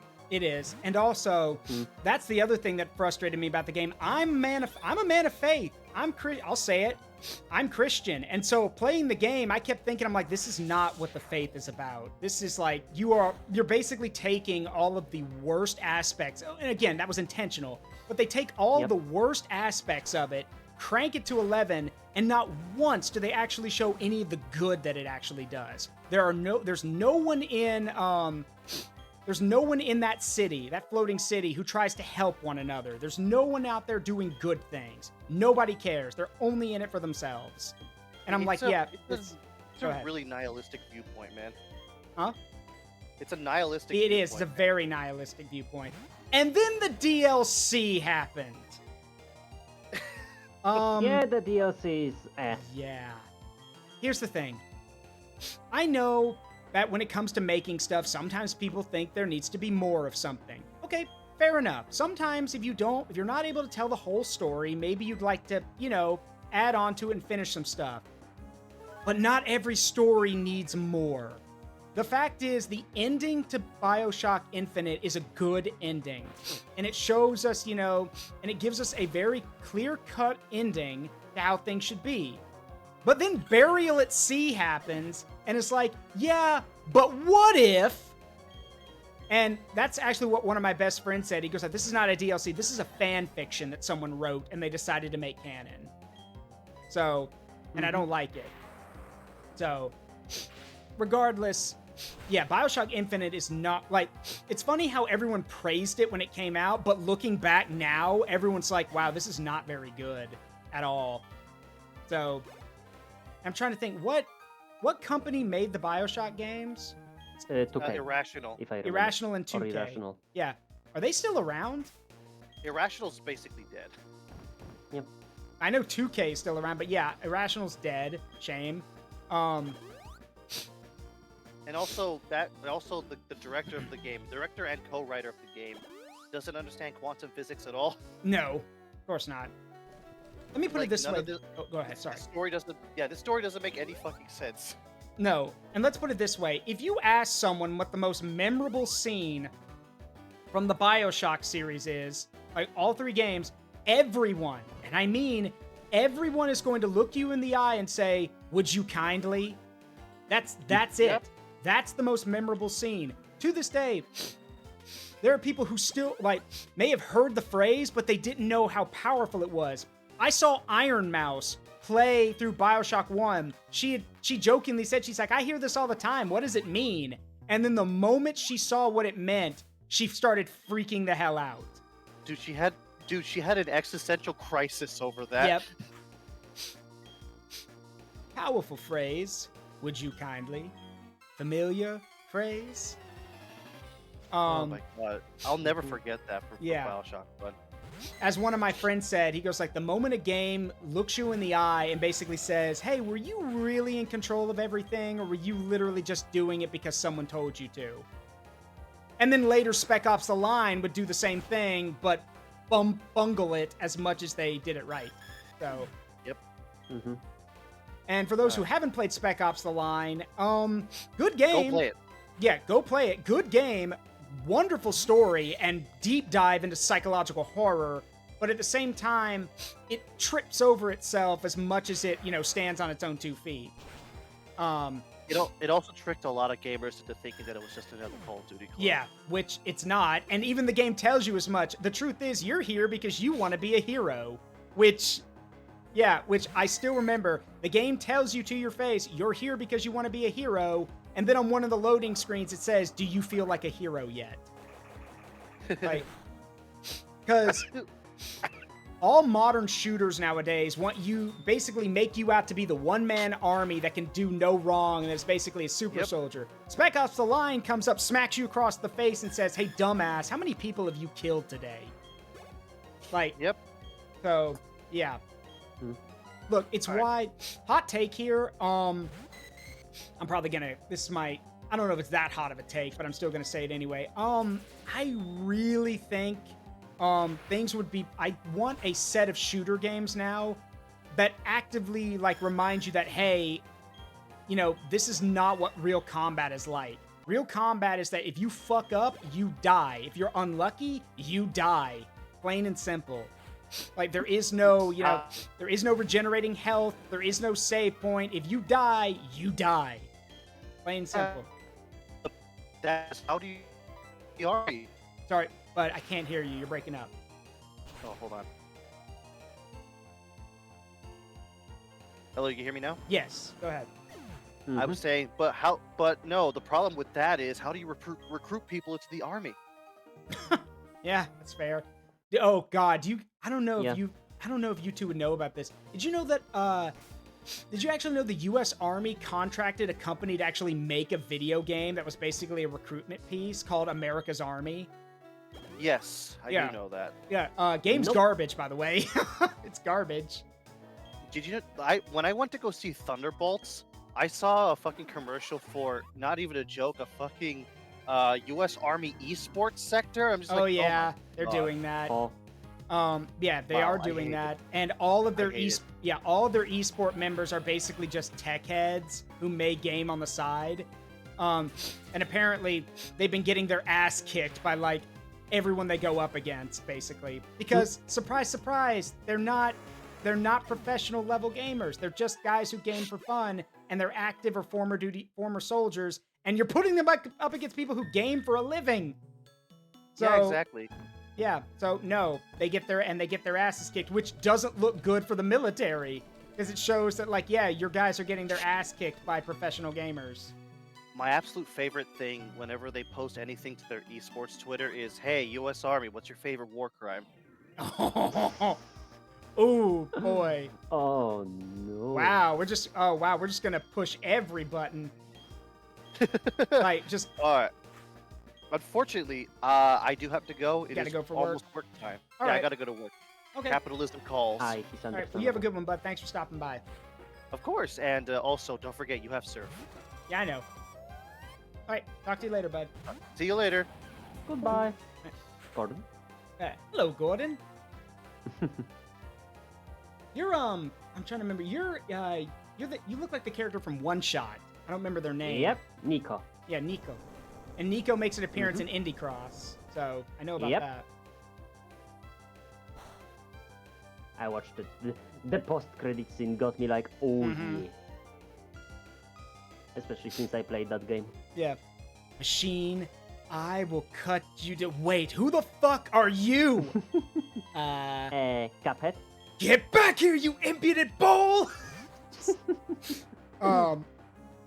Did you know So, for those who don't know, Gianni, who voices Gabriel in Ultrakill, plays him again in Indie Cross. He actually sent a ton of other extra lines to the creator of Indie Cross in case they wanted to use them. And they were things like, oh my god, is that Shovel Knight? Like, it's just him reacting. Funny enough, the animator did a side animation where basically he showed all of those lines. That's Shovel Knight? What ho? Yeah, just... I love stuff like that. Yeah. Cope and seethe. I already fucking am, and it's not making me want to kill you any less. Now, peek this sick organ solo. Okay. It's nice. Sounds like someone has daddy issues. I do not have daddy issues! I am Papa's special fucking boy! Fun fact for those who don't know, if you go and watch Mandalore Gaming's videos on Marathon, the game I was talking about earlier, Gianni actually plays Durandal, the AI in those games, and he gets to slip in a bunch of custom lines. One of them being where Mandalore, narrating the game, mentions that turns out Durandal survived. And you hear Gianni go, I lived, bitch.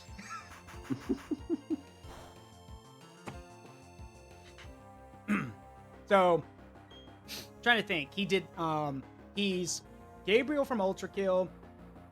He's that weird, he's Sebastian from that weird Roblox game. I'm trying to think of some... hold on, I remember this one, Pressure. Yeah, from Pressure. I'm trying to think of the other stuff Gianni's done. Because I think he's done, like, he's on, in anime There is a furry game. Yeah, he's in a furry game. Hey, Rugal, welcome back. I'm trying to think, what other stuff has he done? Because people joke that he's everywhere. Hold on, I'm trying to remember. Was it... I don't remember if it was something with Warframe or the other game.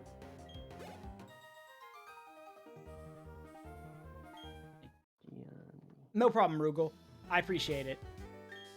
But yeah, I know Gianni's basically in everything now because he's just that skilled and that good. And it helps when your first ever big named character is a walking meme, so people then go out of their way to recognize you. You come into my DMs, ask for my time, tell me to entertain your little call, because like some cheap entertainment.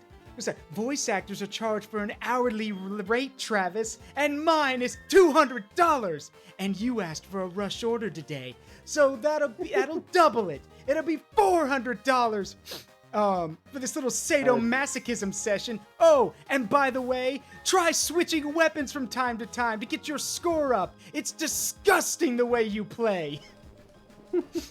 Oh yeah, he's also he's Mr. Bullet in Mullet Mad Jack. Yeah. Which is also amazing. Y'all should go check out Mullet Mad Jack. Really fun game. Oh my god, I'm trying to remember what the guy said. Do you take Yeah, do you take Arby's gift cards? Fucking die! Yeah, that's Trav Guy, by the way. The guy saying, do you take that's Trav Guy.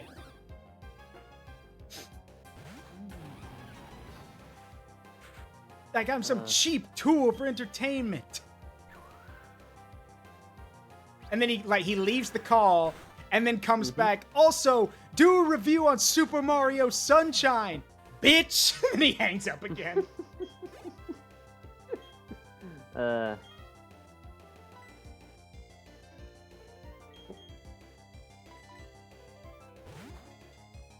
It's a crime to hate Gianni. Let's see, Slayer's X, Terminal Aftermath, Vengeance of the Slayer. Oh, Gianni's in that too, okay. Man gets around. Next thing you tell me that he's going to be playing someone in the Persona 4 remake. That actually would be kind of funny. Yeah.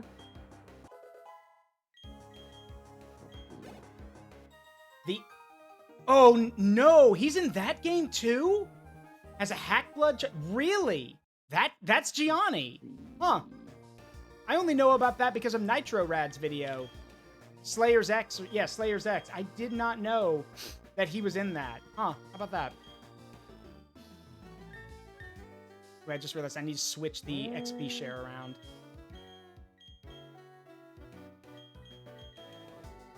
Let me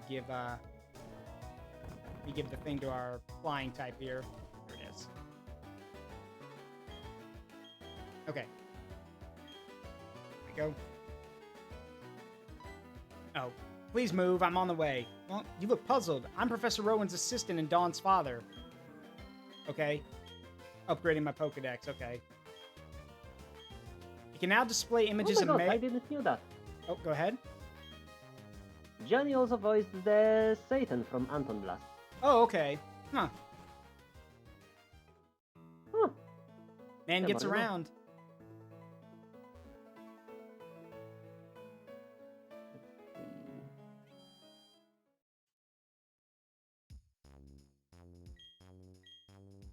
Not this time, Lich King. I just invited Mike and Iyzeekiil today. Noodle hopped in too, but then he left. So I think it's because he was raiding. I saw him playing Destiny, so maybe he was raiding with some friends. I need to buy some. Oh, no, got plenty of that. Nope.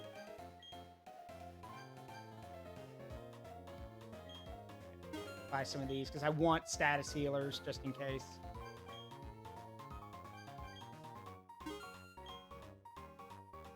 All right, so we're going to Iron Island. So if I recall, I need to have an open space in my inventory because we're going to get given an egg, a very special egg. So I need to make sure I've got an open spot in my inventory, in my lineup.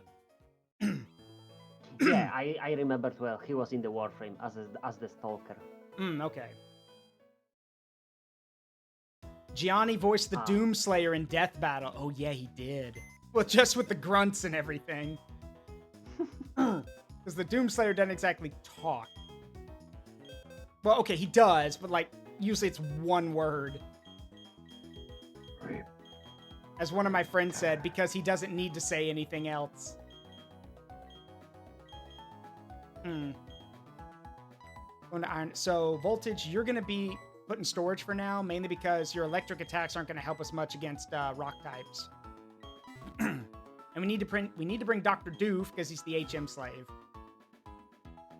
Yeah, you will give me an egg. Truly excellent. Oh god, I was gonna say I feel bad for DC Douglas, and then you realize what kind of a piece of shit he was, and now you're not sad that he's gone. For those who don't know, DC Douglas voiced Wesker, and he was also the voice of Perfect Cell for a while. And then he started to do a lot of controversial stuff, and he basically lost his position on a lot of things. Pretty sure he was also I have to think about it. Pretty sure he was also Lubu, and now that's why Kyle Abears got the job for Dynasty Warriors, and he's better in my opinion. Yeah, oh yeah, he was also Yoshikage Kira. Yep, you're right, from JoJo. Yeah, but hot take, Kyle Abear's a way better Lubu than DC Douglas was. At least I think it was, I don't know if it was DC Douglas or someone else, but yeah, way better in my opinion. Trying to think. I need to swap out. Flying beats grass.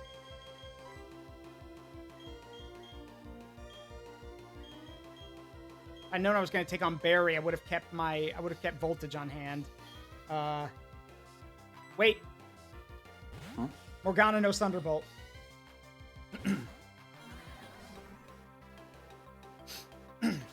Oh, we're going to do that, are we? Okay. Stall strats, no one's favorite.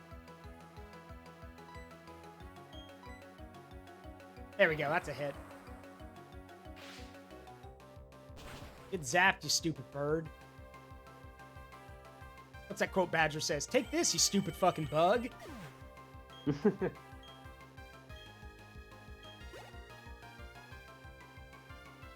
Well, enjoy your day off, Rugal. No, not gonna switch in.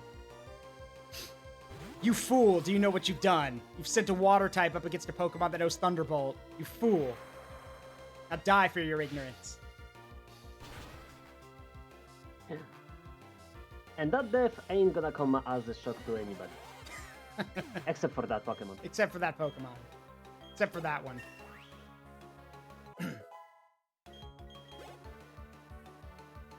It's in Heracross. Bug fighting, right? I think. Oh god. Or is it just a straight up bug type? Pretty sure it's bug fighting.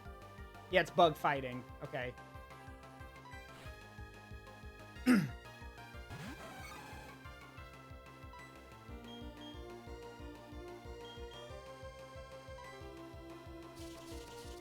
For the blood god! Skulls for the skull brood! Ow. Wait, how does it know Night Slash? Wow. Okay. Ow.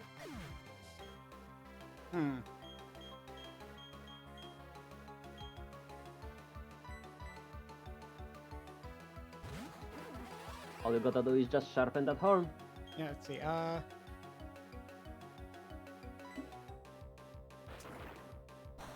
Yeah, of course that's not going to do anything.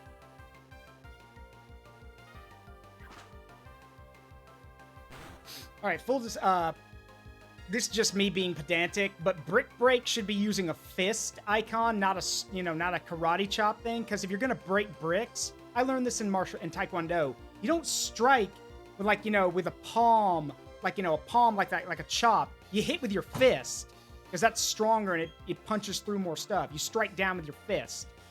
So, but whatever. Semantics.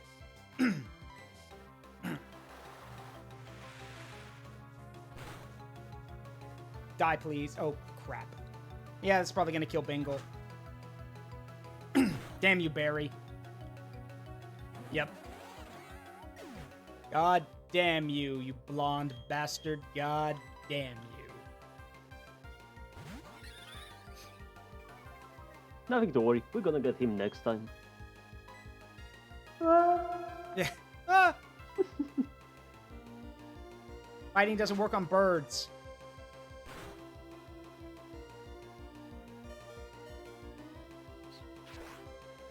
It's called tile break in Japanese, which is why it's a chopping it. Ah, okay.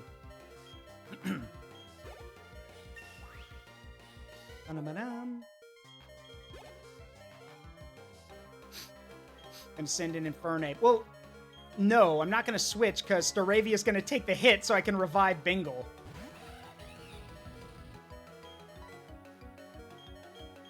Sorry, Staravia, but I have a water type who can handle this, so your services will not be forgotten. Just take the hit. Yep, thank you. At the end of the day, you didn't die in the vein. Yeah, you didn't die in vain. Just with a little headache. Mm-hmm. Alright, hang on. Let's see.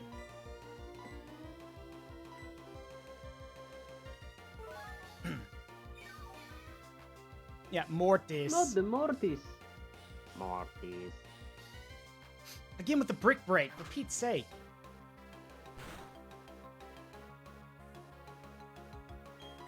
Let's see. Like this. Ah. God, okay, damn it.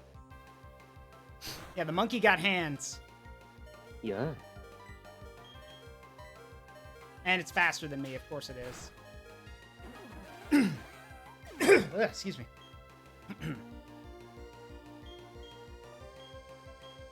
Okay, I know that Tulip can't take a hit from a fire attack, but I'm at least going to keep her at her because if it's a fighting attack, she can take that.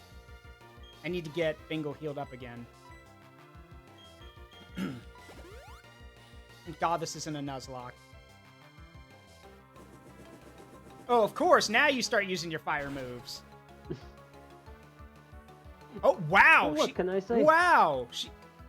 Good job. I didn't... Wow, she actually tanked that pretty well. I'm actually surprised. She must have been extra. Oh, yeah, moist, Torterra is right? grass ground. That's right.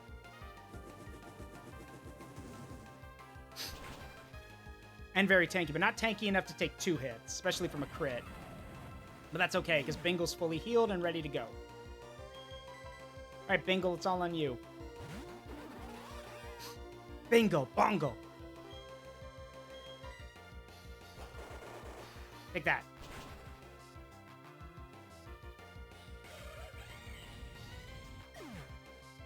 No, she's just called that because I wanted to pick a flower name. Will you switch Pokemon? No.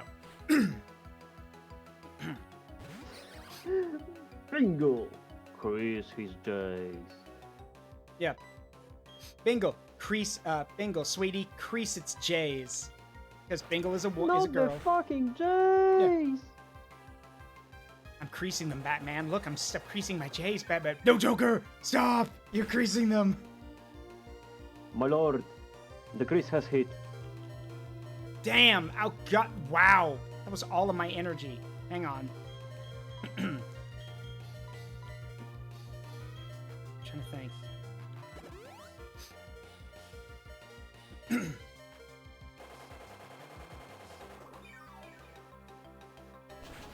Not the 200%.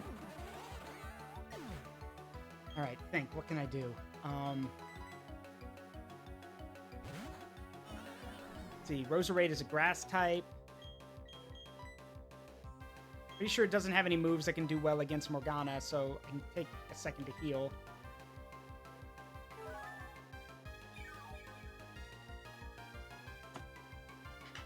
Grass poison. Okay. Yeah, there's the toxic spikes.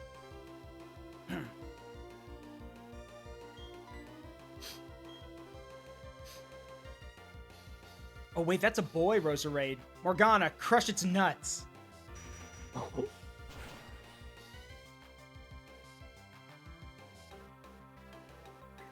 I guess it's time to grab unwise. You should have actually attacked rather than just throwing more spikes.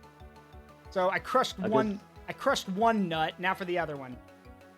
I guess it's time to grab that bud Yeah. and pop it open. Grab his dick and twist it. Dear lord. Yeah, dear lord. Now there's pollen all over the place. Yeah, you're just a bit better than me as usual. But listen up. Let me tell you who's going to take on the Pokemon League and become the champion. You guessed right. It's going to be me. It's gonna be me. Anyway, you should go to Iron Island and toughen up some more. I love how he's like, you should do this, Barry. I beat you. Like,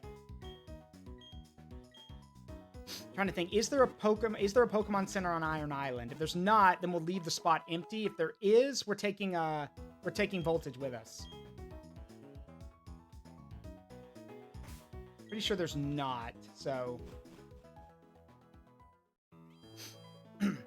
let's roll. And yeah, there is a gym here.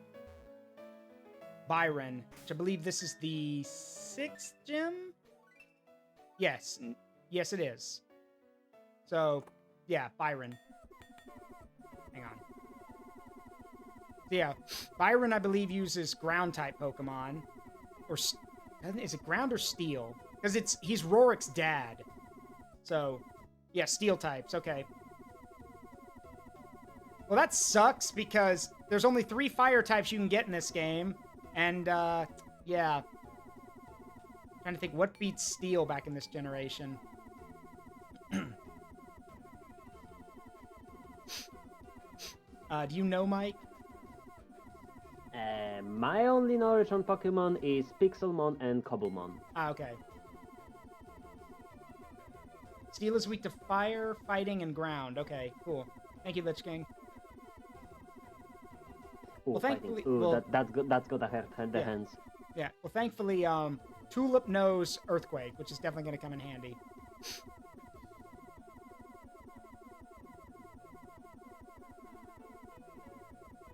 I'm not surprised, like, steel is weak to fire, because fire heats up steel. Fighting pounds it into shape, but I don't know how ground works against steel. I guess, unless you, like, you could word it as ground it down.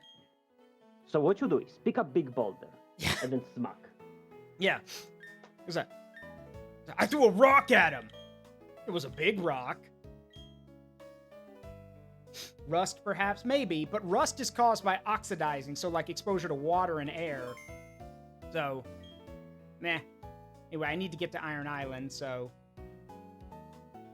Enclave Library. Harbor Inn.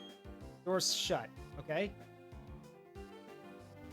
The idea is that Earth can overcome... Oh, Earth overcomes man-made creations. Okay, got it. I'm the move deleter. Yeah, I'm good.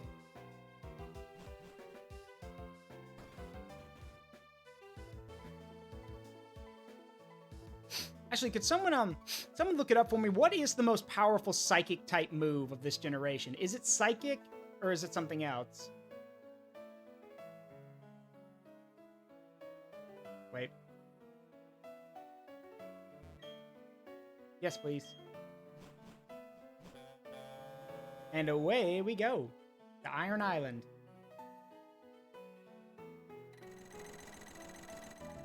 That's still really cool for the DS. Just to have the bridge open, raise and lower. Morganna can do that without issue. Oh, okay. Most powerful psychic type move would be Psycho Boost. Is that even in this game? And if it is, where do I get it? Let's see.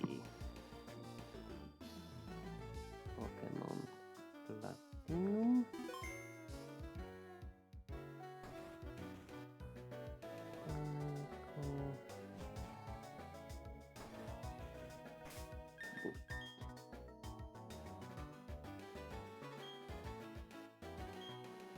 Let me save because we're here.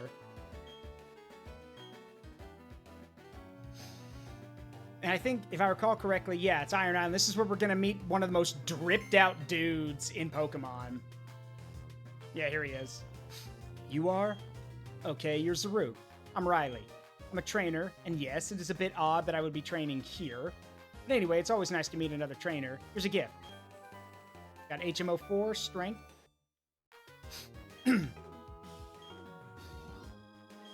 I'll be training inside. You can join me if you'd like. Psycho Boost is only known by Deoxys, of course.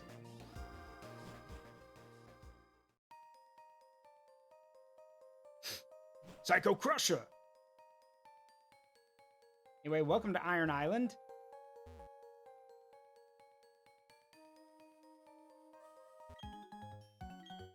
I like to camp, so what? You're camping in a cave.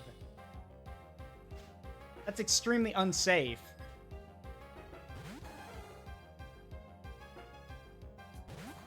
I mean, depends on the cave. Deoxys, yeah, Deoxys is an event Pokemon. Yeah, I know.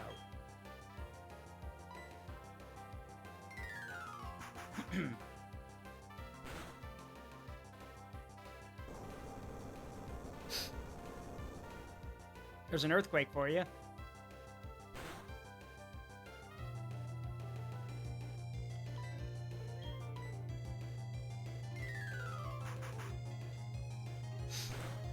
Well, the thing about Deoxys is that Deoxys is cool with its alternate forms and everything, but the problem is that when it shifts to those alternate forms, it becomes what's the word? It becomes too lopsided. And I know that's the point, but that's also the issue. Like, if you use defense mode Deoxys, sure, you can't take any damage, but you're not going to be dishing it out either. And speed Deoxys becomes frail as can be.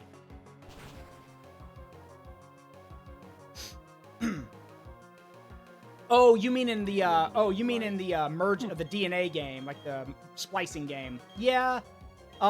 There's actually, fun fact, y'all can gauge how long I've been on the internet. There's actually a AU someone came up with, where after the Destiny Deoxys movie, Deoxys returns with a ton of its own species, and they start taking over everything. They're basically capable of merging with Pokemon and becoming these weird, like Deoxys hybrids. Like, good example, think Lugia, but it's got like Deoxys's, it's got Deoxys's eyes. It's got like that space-like coloring for its stomach, and its wings and back are the color of Deoxys's limbs. Basically, it's like Deoxys has full control over the They're assimilating the other Pokemon, basically. So, not a horror AU, because there are people fighting back against it.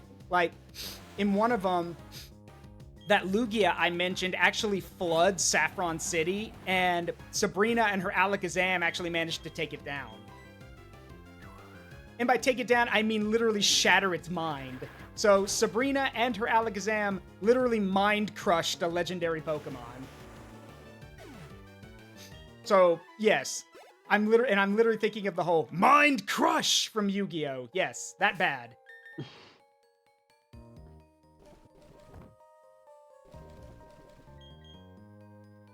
Fun fact, for the longest time, it wasn't even called Mind Crush in the dub until later. Because for the longest time, it didn't have a name. But then later, there's a one-time use of it in the anime, the English dub anime, where Yugi tells a guy, I don't think so, Mind Crush! Because for a long time, people just thought it came from Yu-Gi-Oh! Abridged. But no, it's called the Mind Crush.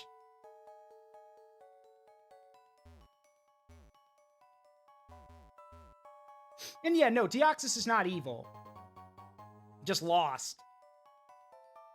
Speaking of which, how the heck am I supposed to navigate this place? With hopes and dreams? Yeah, with my hopes and my dreams. Yeah, sounds about right. I have a hope for direction, but my dream is lost. Yeah.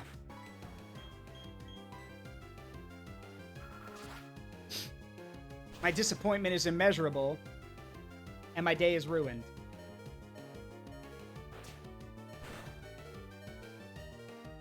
We gotta swap out. That ain't gonna work.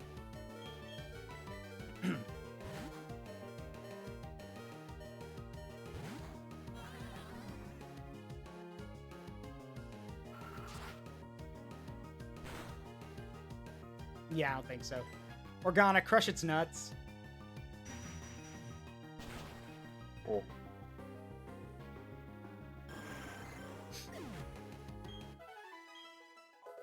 Yay.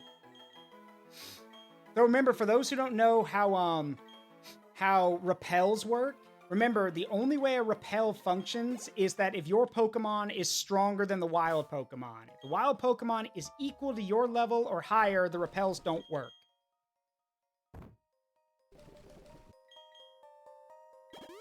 Now that Tulip's level 33, though, we should be able to avoid a lot of stuff. Now then, where the hell do I go? Oh, wait, the other way. Right. It goes two ways. There's a left path and a right path. Hang on.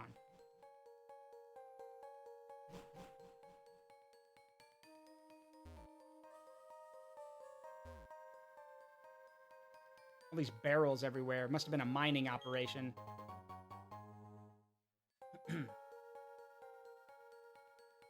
Let's see. Down this way. To the left. Nope. Hello there. I'd like to battle. Be something to lighten up this boring picnic with. Why are you having a picnic in a cave?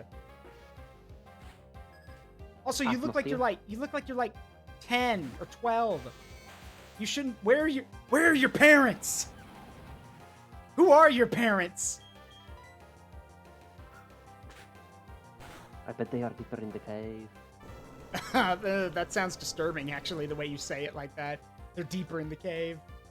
They're deeper in the cave. Mm-hmm. We don't talk about the echoes. Yeah, funny you say that. Remember, everybody, if you're out walking in the woods in the middle of the night or in a cave and you hear something, no, you didn't. No, you didn't. Or sorry, if you hear a baby crying, no, you didn't. No, you didn't.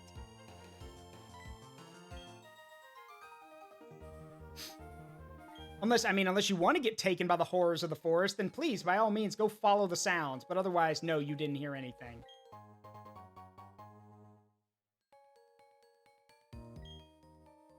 Like that old saying goes, damn nature, you scary.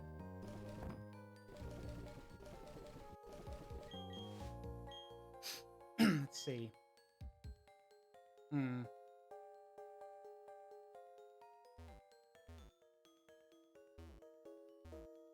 right, down we go.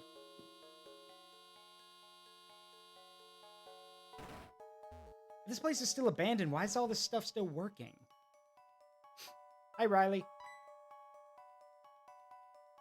Hey, I'm glad to see you here. If you don't mind, let's team up. The Pokemon seem to be restless. If your Pokemon get hurt, I'll heal them up. Ooh, free labor.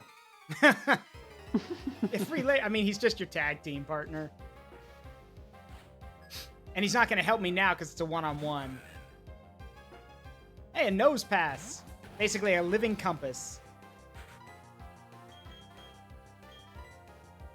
I still remember the first time I saw Nose Pass in a 3D game. I think it was like Battle Revolution or something, whatever it's called. Seeing a Nose Pass get hit and then just spin all over the place while it tries to right itself will always be funny to me.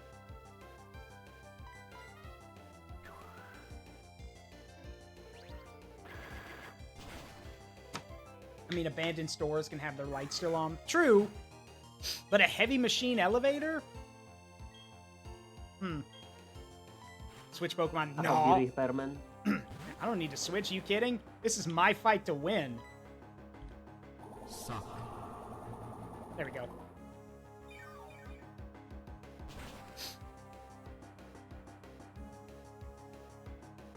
There we go. Thank you. Your energy is appreciated. Your services are no longer required. Then in a Steelix. Okay. Steelix is a cool Pokemon and concept. I just feel like, I don't know. It's a cool, again, a lot of the Pokemon that were that came out at this time, like Caesar being an evolution of Scyther and Steelix being an evolution of Onix. If you use, you know, both of them need the metal coat. I don't know. I feel like Scyther didn't need an evolution because of how cool it was. But Onix, yeah, I could see. That's fine.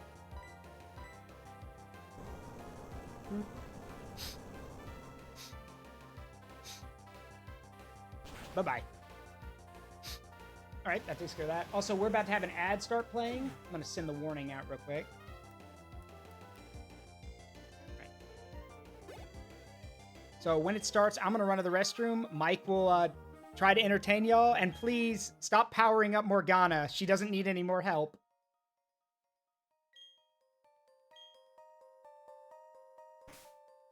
Yep, I'm going to run to the restroom. I'll be right... Whoop. Almost pulled my microphone with me. All right, I will be right back.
Whew, okay, I'm back. I know the ad's still playing, but I'm back now.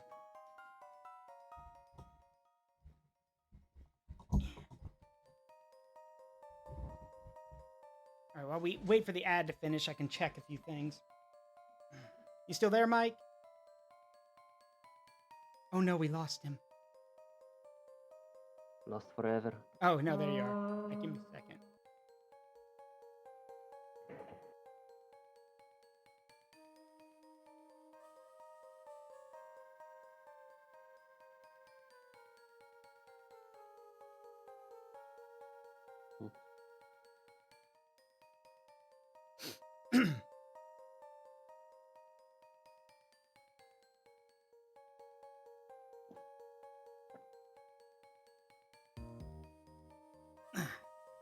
Alright, another minute and 20, or about roughly a minute, actually. It's always like 20 seconds, or there's always like 20 seconds of It says there should be ads there, but there aren't any. Yeah, fair enough. I do know how to use Mixed Up to automatically inform if there's an ad coming. Yeah, please show me how to do that afterwards. I would appreciate that. Mm-hmm.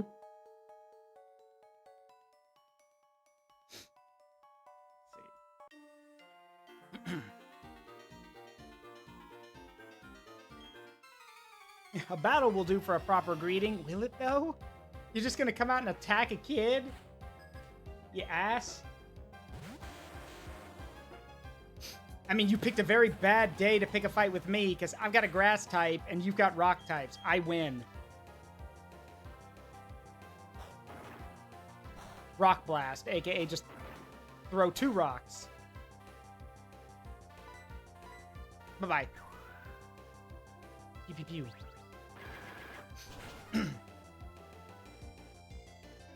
Got it. Nice.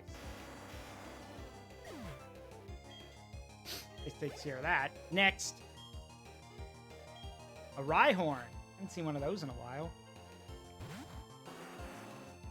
Yep, alright.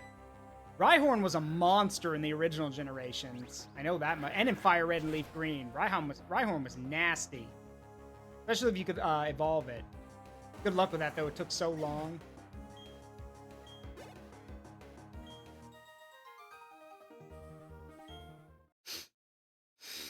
Also, I just noticed, you fools, why are you making her stronger? She won't fit in the Pokeball at this rate. Or rather, she'll refuse to get in the ball. I mean, to be fair, she already refuses to do that anyway, but eh.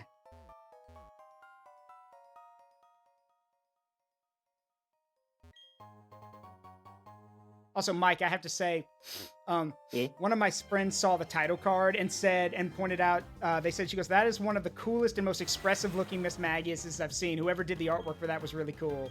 So, they love the picture. Yippee! Yeah, yippee!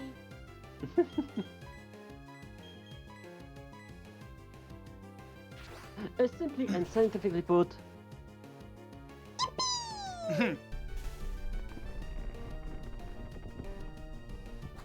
Ow.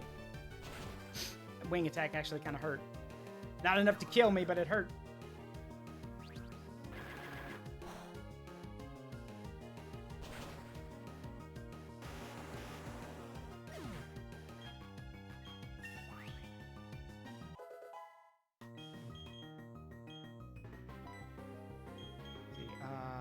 Yeah, that'll work.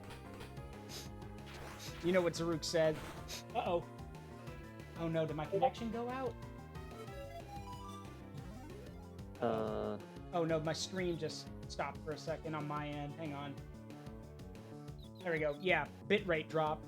Looks like we got disconnected briefly. Thanks, Twitch! Or obvious. Yeah.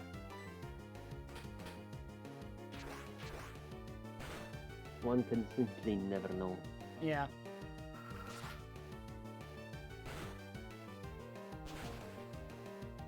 You know what Zaruk said, make Morgana a god. Please don't! If that's the case, she's literally gonna go and grab Giratina, take all of its power for herself, and basically start ruling the Distortion Realm. And that's not what we need. Doesn't help the cliffhanger that I made. Yeah.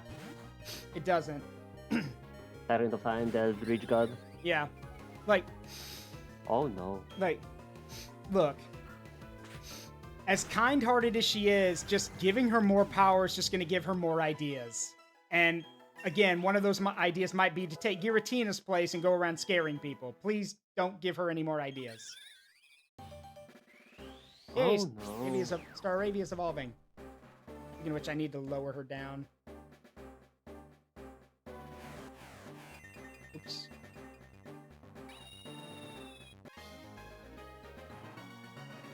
Ah. Keep grabbing the wrong things.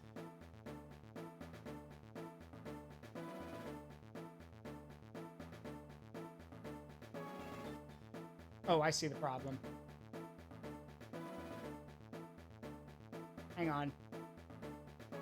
The problem is that she's literally outgrown the box to lower her PNG.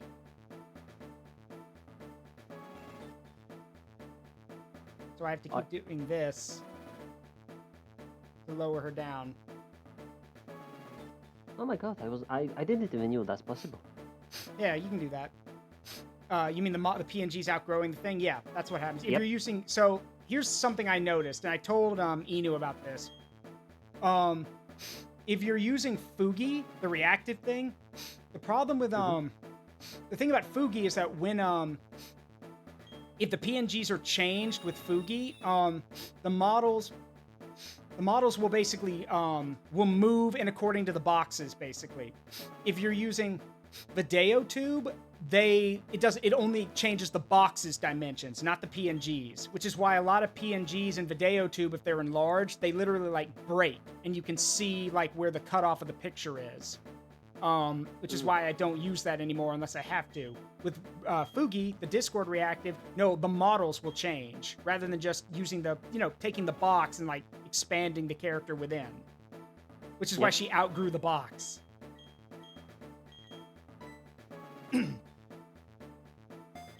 I want to hug her. Of course you can hug her. She loves hugs. Everyone keeps thinking she's evil. She's not. She's literally very huggy and likes messing with people. Some people don't think evil, think mischievous. Yes. And if she does something wrong, she immediately regrets it and apologizes for it. How powerful are the wild Pokemon that were getting jumped in here? Oh, it's because there's 2 of them. Yeah, that'll do it.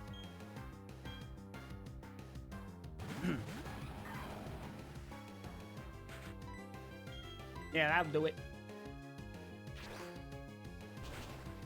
Riley, please, hit the Steelix. I can't fight the Steelix very well with a grass type. Please.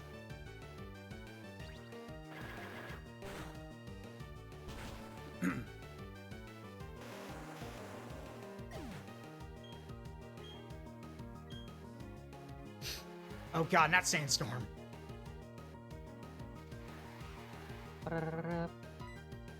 Okay, so you know how Thunder, the move Thunder gets gets basically a guaranteed hit if there's a storm going on, if it's raining?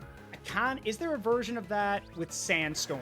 Or like the hit's a guarantee if a sandstorm is raging?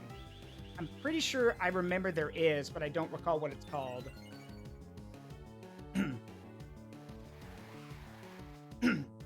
Yeah, I'm fine. Yeah, Torterra will be fine. Yeah, she's not taking any damage, so... Anyway, I don't want to use Earthquake, because that'll hit Riley's Lucario, so we're just going to try to bite through this thing. It's made of steel. I'm sure Tulip's teeth will be fine.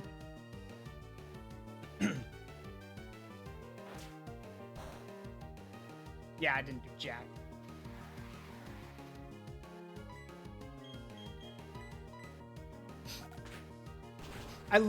Okay, I have to talk about this. So, in the games, Bone Rush is just described as throwing or hitting someone with a bone, basically. In the anime, it's a freaking lightsaber ability.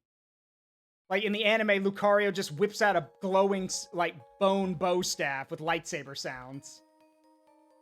Which I think is way cooler. Man, they're gonna have a bad time. Yeah. I think, I know a lot of it's not canon to the games, but there are certain things in the anime that I wish, were canon, like, certain things in the anime that I wish were canon to the games. Like, for example, when we're introduced to Mega Evolution for the first time with I think her name's is it Maylene or Riley? What's her name? No, Riley's with me. Is it Maylene? Like, the girl who owns the Lucario, who Mega Evolves and then goes nuts. The idea that Mega Evolution or certain powers are too much for Pokemon to control and they basically go batshit. Karina, thank you. Yeah, Karina's Lucario Mega Evolves and basically turns into a feral animal. And, like, there's a famous gif of it rushing Ash's Pikachu with, like, basically Super Saiyan-like speed, queuing up a Bone Rush, and then teeing off like it's playing golf and smacking Pikachu in the next week. Or the image of it grabbing Pikachu by the tail with its teeth and swinging it around like a ragdoll. I like the idea that there are dangers to using these abilities. If Pokemon are not ready for them, then yeah, it might be too much power for them to handle. So seeing a Lucario, one of the most, like, disciplined and mentally strong Pokemon out there, snap and turn into like this rampaging monster is both terrifying and intriguing to see. And I wish that we would see that in the games too. But that's just me. I know kind of implementing that would be very hard. And not to mention, I'm pretty sure players wouldn't like it if their Pokemon suddenly went feral and wouldn't listen or take orders. I don't know. It's not like your Pokemon's going to attack you. Actually, no. In Legends Arceus, Pokemon can attack you. Yeah, and then Sun and Moon came out and said Mega Evolution was a mistake and it violently damages every Pokemon who undergoes it, which is dumb. That makes no damn sense. Now, if you want to say that it exhausts a Pokemon because it literally pushes them beyond their limits, then yes, I'd buy that. I'd buy that. It makes sense. It's too much for their bodies to take and they're burned out afterward. That same thing could happen to anyone. They basically push themselves so hard that they burn out. Like, I could see that. But to basically give us the whole excuse of, oh no, it damages the Pokemon, then why? That makes no sense. Then why would they get more powerful? And, so sure, Mega Evolution is wrong, but Gigantamaxing and Dynamaxing are fine, I guess. That doesn't have any side effects. That's the thing. Pokemon comes up with dumb excuses for why it gets rid of its gimmicks. And a lot of them are just literal hand waves to try to justify them. At least that's my input on it.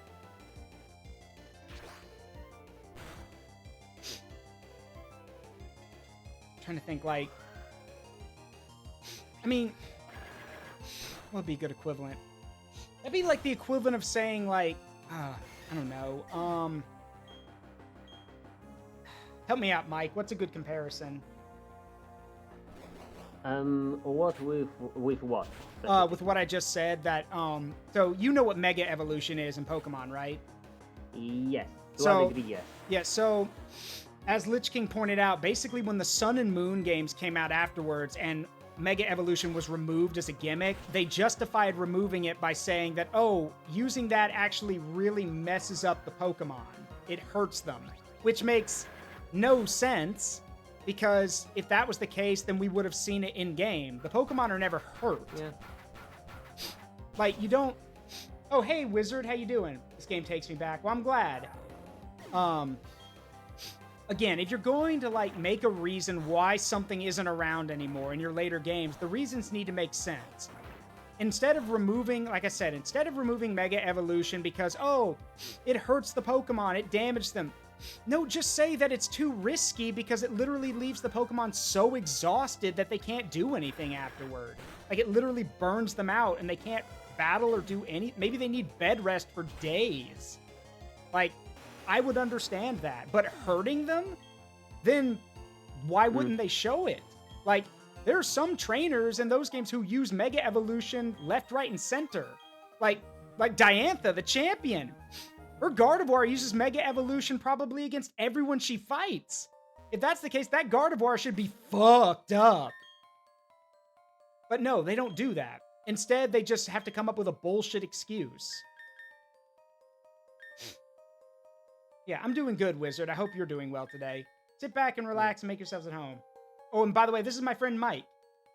Hello.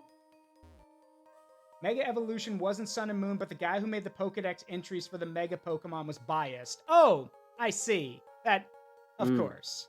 Yeah, sure. If you don't like the thing, then don't... If you don't like the gimmick, fine. Understandable, but that doesn't mean you get to write your biased bullshit into the Pokedex.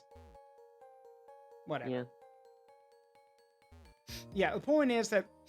I mean, they're gonna have to bring it back now, because ZA is coming out, and that's gonna have Mega Evolution in it. So, what, are we gonna go back on ourselves and say, actually, no, that's not true. Mega Evolution is totally safe. Look, just meet in the middle. Say that using Mega Evolution is exhausting, and that's why you can only do it once.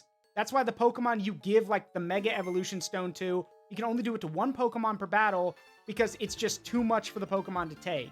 And so after they're done, basically, and revert back to normal, or after the battle's over, they are exhausted.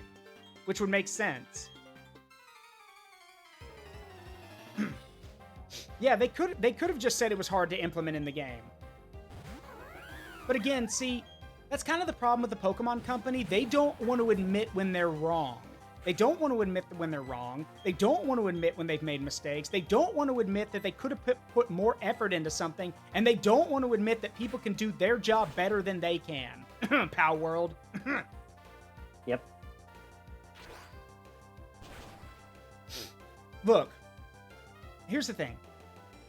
At the end of the day, people don't hate Pokemon because of the Pokemon Company's bullshit. I mean, that is one of the reasons.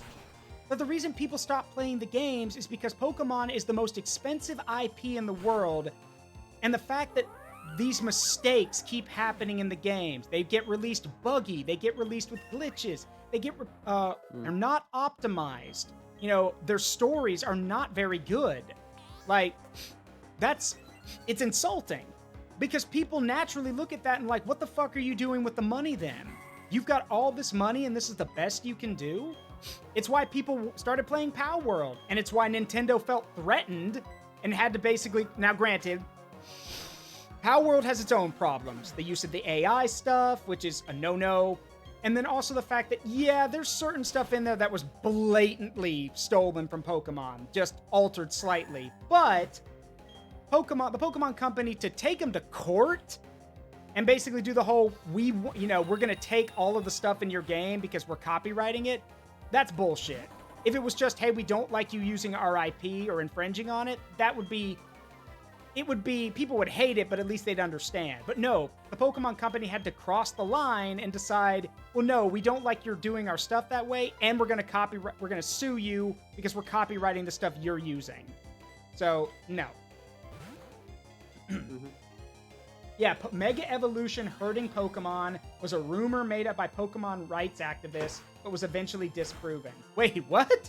Is that in the Pokedex, or is that just an article that someone wrote? Yeah, they ended up like FIFA and COD, releasing the games without care, and now they wonder why it doesn't sell anymore. Oh, it still sells! They still sell. It's just they don't sell as much, and the feedback is always negative. And they look at it like, what have we done wrong? Why do people not like our games anymore?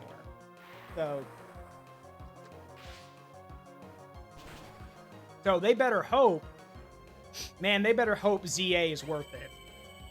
I'm not getting it because I don't trust the company anymore, but if that game releases poorly optimized and with a ton of bugs, I think that'll be enough for people to say, I'm done with this series.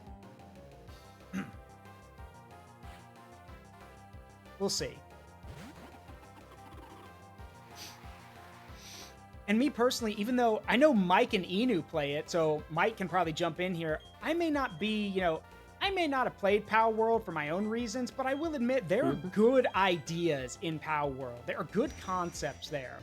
Some of the designs are really creative and very interesting. The fact that POWs can be used in the overworld for a variety of ways, not just for combat assistance, but travel, riding, flying, swimming. Yeah, we already do that in Pokemon. Cooking.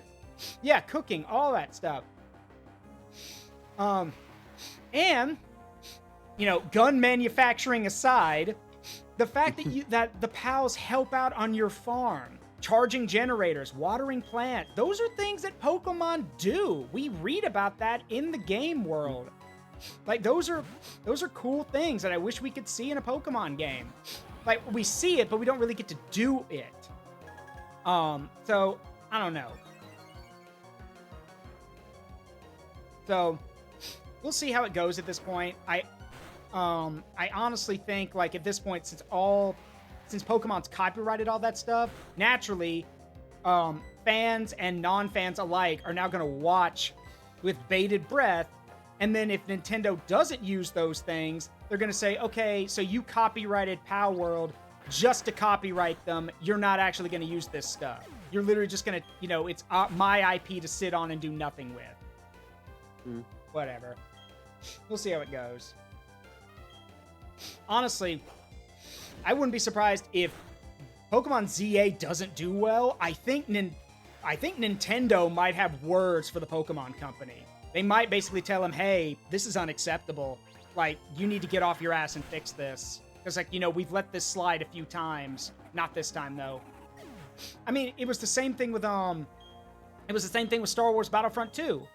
For those who don't know, when Battlefront 2 started getting into trouble, thanks to EA's stupidity, Disney, yes, the whole company, stepped in and told them, hey, you are butchering our product. Like RIP, people are not happy, they're angry, and it's all falling back on us. You fix this, or we're taking our IP back. And here's the thing. You might think, oh, big deal, the game's out. What does that matter? No.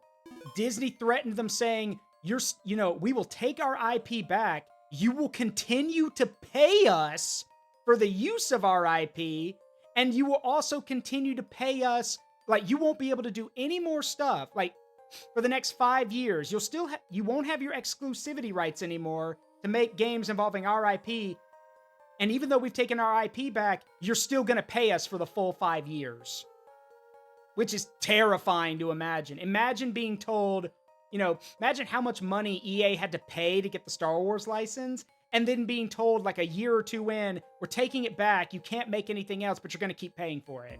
Can you imagine how scary that would be? So, yeah. The only way to hurt Nintendo or to get them to change is basically go after the money. Which, good luck with that.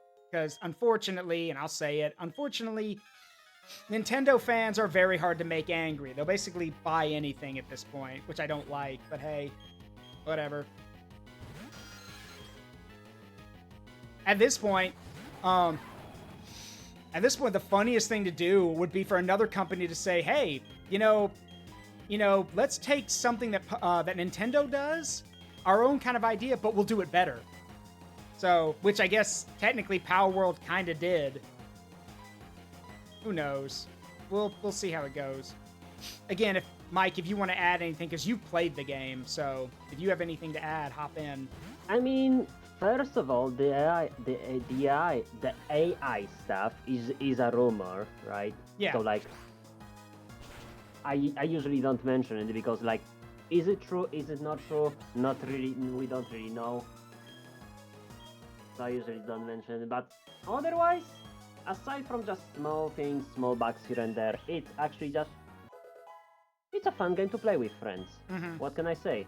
Like, you basically go do the whole base building stuff, have your pals just doing stuff like transporting the stuff from from the crafting station to the storage and vice versa, depending on what it is. Overall, it's like a typical survival game, but you have your pals doing stuff too. Mm-hmm. And the combat is basically like you actually see them actually attack each other.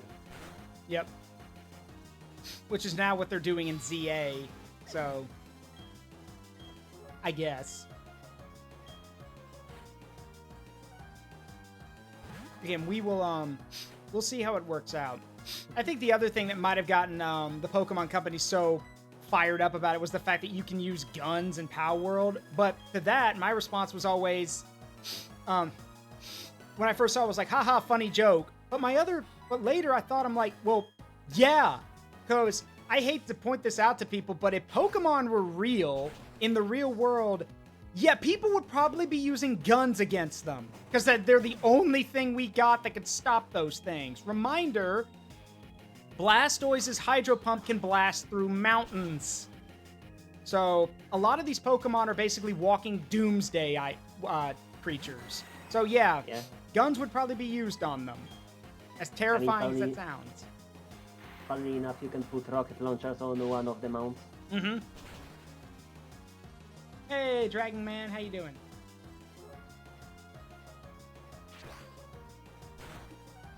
There were guns in the early season, but never seen again. Oh, you mean in Pokemon? The anime? Yes, there were. Yeah, and then, well, a lot of them were censored, but yes, there were guns in the early seasons. Like where Ash ran in to get a super potion for, and, into this weird old west town that seemed to be out in the middle of nowhere. Shows up asking for a super potion, and literally right before that, Team Rocket had been there robbing the place.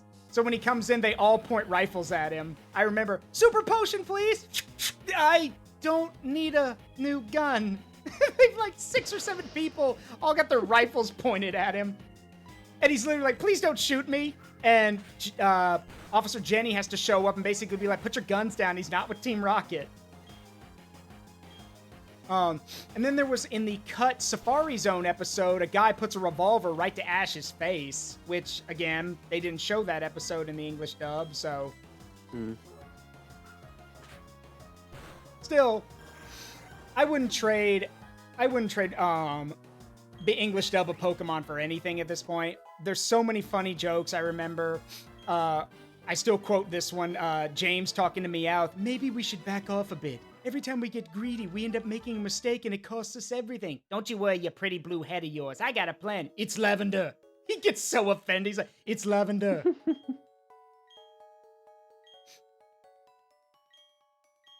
Don't think I'm going to be carrying you around. Like, nobody's carried me since my mama. Like, there's some really good, like where Jessie gets assigned James as a partner, and she tells him, I'm not going to carry you around. He's like, no one's carried me since my mama. Like, those two are they're utter goofballs, and I love them for it. Like, who would trade Jessie and James? No one. Absolutely. There's also a really good comic dub, an animation someone did when Ash was basically leaving Pokemon, and it's them saying goodbye. It's Team Rocket saying goodbye to him, and it's a very sad thing. But again, as the saying goes, don't cry because it's over. Be happy that we had it. So, you know. Oh, right, the donut. These donuts are great. Jellyfield are my favorite. I was 10. Maybe even younger now that I think about it. And even I knew, I'm like, that's not a donut. Like, my first thought was, is that some kind of weird Japanese donut? And then later, a year or two later, I'm like, that's not a donut. That's an onigiri. Gyarados versus anti-material rifle. Yeah, a lot of Pokemon in the modern world wouldn't last long, but the problem is once they evolve, they become a problem. I mean, don't forget, a lot of Pokemon some Pokemon just evolve because they can or they want to. Charmeleon in the anime evolved because it got angry and it turned into Charizard. Let's see. James's Magikarp turned into a Gyarados because he kicked it. And it's actually, that brings up a good point. One of my friends pointed this out to me. And honestly, it probably would have made Season 1 Pokemon very interesting. Is that, so, we all know... Sorry. Ugh. Something, bleh. Mouth dried out. We all know that Ash's Charizard never listened to him. We know that. It's because it evolved early, it never respected him. We know that. What people forget is that in the show, Ash loses his first time in the Pokemon League because Charizard doesn't fight. It refuses to fight, and therefore Ash has to forfeit the match. And one of my friends made a very good point that I think people don't really get, is that if Ash had been a legitimate 10-year-old kid, he would have literally told Charizard, get the fuck out of my get the fuck off my belt and get out of here. I'm letting you go. Just go away. Because think about it. Ash had been thinking his whole life about going to the Pokemon League. He's 10 or 11. He's finally there. And then one Pokemon that you've struggled with your whole life, it only has to do one thing. Fight. That's it. Just that one time. It has to fight. And it doesn't. Because it doesn't respect you and it doesn't listen to you. No. I know a lot of 10 and 11-year-olds. And at that moment, they would have said, get out. I don't want you anymore. Just go. If you're not going to respect me, then you don't deserve to be here. And honestly, that probably would have made Pokemon very interesting. Because it would have been the first time where we would have seen a character actively say, get the hell out of here. Probably wouldn't have gone over well with, like people who were making the show, but it would have been more realistic. Yeah. And now granted, my friend also pointed out that this might be a problem because without Charizard, Ash is going to struggle with a lot of battles. But counterpoint, Ash has other fire types. So I'm sure he'd be fine. And what's worse, oh yeah, that's the other thing. The Indigo League did fuck Ash over. All of his Pokemon are exhausted. He got there right when they were closing the, basically closing the admission thing and gonna disqualify him. They're exhausted. He just saved the tournament from Team Rocket, and they tell him, you don't get to rest. Go take on the tournament. So he was already handicapped, and that probably would have made him upset. Being told, hey, we know you just saved everyone. Now go fight anyway, even though all of your Pokemon are exhausted. Like, yeah, no. I would have been bitter and angry too. And that would have made more sense for why he would lash out at Charizard. He's angry at the League, but Charizard's the one that cost him everything, and he can't really get mad at the League, so get mad at your Pokemon that didn't listen to you. And it's not that it didn't listen, it just didn't care. So yeah, that would have pissed off anyone. And so, yeah. And also, here's the other thing. Before anyone says, well, Charizard's one of Ash's best Pokemon. No, it's not. Ash's Charizard is literally a runt. It's shown later, like in one of the later episodes at the Valley of the Charizards, Ash's Charizard is a weakling. It's smaller than other Charizards. It's weaker than other Charizards. It's because it evolved early. It didn't have the time to grow and develop its strength. It's a runt.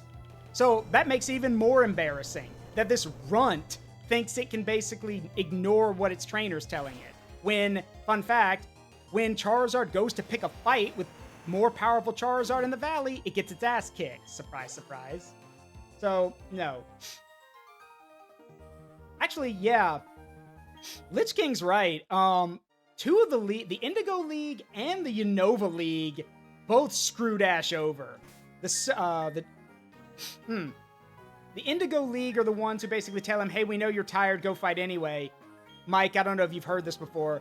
But when they were writing, I think it's X and Y, I guess, for Unova. When they were writing Pokemon X and Y's story, and Ash got to the Pokemon League, they realized they didn't really have a way to stop him from winning.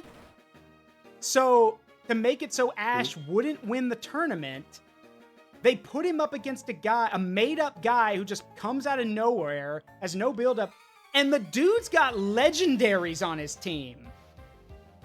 Literally, he has a Latios and a Darkrai, and he sweeps Ash just to keep him from winning the tournament. They let a dude with legendary Pokemon enter the tournament. Yeah, sorry, Black and White. I apologize. Which, by the way, even when that happened, people were pissed. Even Japanese fans were like, what the fuck is this? Come on. Oh, that was Sinnoh? Okay. Well, regardless, that's what happened in one of the other leagues. Ash's opponent, he was using legendaries and smoked him. Because, duh. Oh, yeah, and then in Unova, he lost to a literal buffoon. Yeah, just... But don't worry, they let Ash have his chance. In the last anime he was in, Ash is in the Tournament of Champions. He gets to fight against all these other champions from all over the Pokemon world, including Cynthia and the dude who used legendaries in that tournament, who, by the way, gets smoked by Cynthia. Cynthia beats his ass. So then it comes down to, like, I think the final four are Ash, Cynthia, Leon from Sword and Shield, and then there's one other person, I don't remember. But the finals are between Ash and Leon, which means at some point Ash beats Cynthia, which is impressive, because Cynthia is a lot of people's PTSD nightmare for Pokemon. But yeah, then Ash became a champion, and he technically still is one. Like, if Ash is a champion, technically that makes him one of the greatest in the, you know, as the saying goes, I want to be the very best that no one ever was. And he is. He's a champion. So, hey, Caleb. Yeah, Cynthia walks in, piano starts playing. Why do I hear boss music? The one, Cynthia is the literal embodiment of, oh, you know, she knows she's tough, but she doesn't need to intimidate anyone. She just shows up. Her very presence terrifies people. And even she's not scary. She's just like, I want to battle. And then she wipes the floor with you. Comes in, doesn't elaborate, just... and Yes, exactly. That is exactly what it's like. Shows up, claps you, and then leaves without saying anything. And in the anime, oh boy. In the anime, she's a doofus. She loves archaeology, which she still does in the game. But she's also this big softie who loves Pokemon and loves people. There's a bit where, like,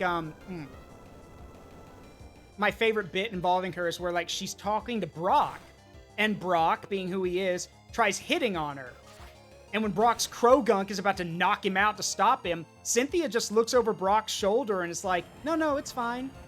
Like, she likes talking to Brock. Like, which is kind of funny. She just likes people. Or where she bulldozed all the main characters to go get an ice cream cone. Like, she literally is talking to Ash. He was like, good to see you, Ash. I'm here for important business. And then she, like, bulldozes all of them to go get an ice cream cone.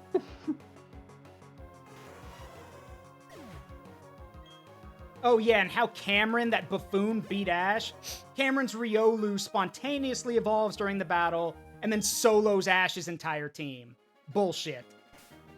Because, despite what the anime says, when Pokemon evolve, they do not get, like, it's not like a full restore. They don't get all their energy back. They don't get, like, a full heal. They are still exhausted. So, no. No, bullshit. But whatever. Ash is a champion now, and I stand by the fact that now, in the lore of the universe, Pokemon universe, he can clean the clock of anyone who's ever taken him. He can beat Gary. I mean, he's already beaten Gary multiple times. He can beat Cameron. He can beat that dumbass who used legendary Pokemon. He can clean anyone's clock now. There's even a joke. What's her name? Nimona? That girl from the recent games who's, like, obsessed with battling. There's a comic about how she and Ash would be best friends.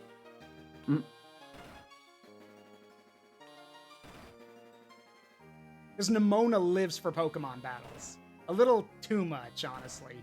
A little creepy.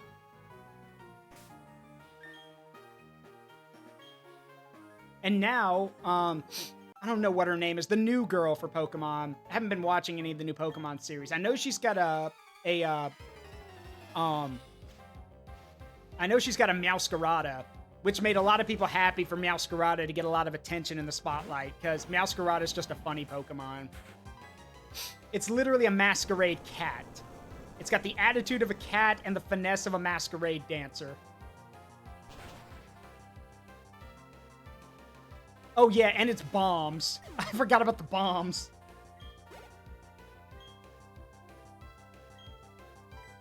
Why are you, like, okay.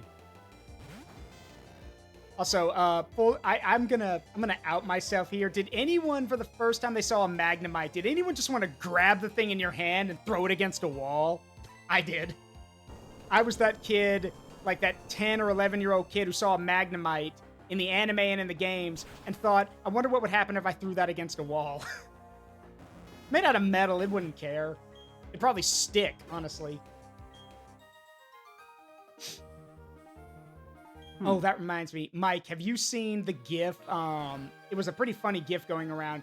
Have you seen the GIF from one of the Pokemon series where a dude takes Ash's Rowlet, the little round owl, out of his bag while it's asleep, and it's like, go find Ash and the others, and he yeets it at a wall?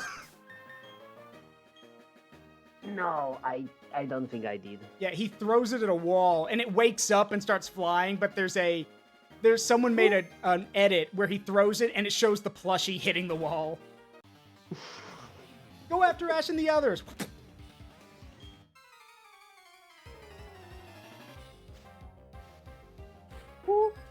All right. There's so many people to battle in here. I'm thankful for it, but still, let's calm down a little bit. But then again, I guess that makes sense because we don't know how many, I don't know how many Pokemon this gym leader has or how powerful they are, so I guess so much the better. Nothing like a time to level up. Yep. A little bit of a grinding session before the boss fight. I'm gonna have to switch. I don't have any more. I don't have any more PP for the for Earthquake.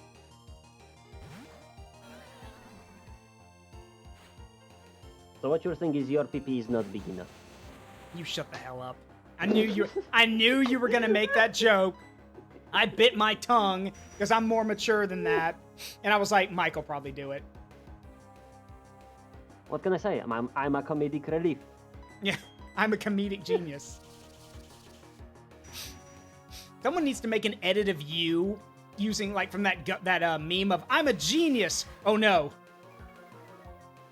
Like, just have you being like, I'm a comedic genius. Oh, no. You. Me, comedic genius? Oh, no. Oh, no. Oh, no.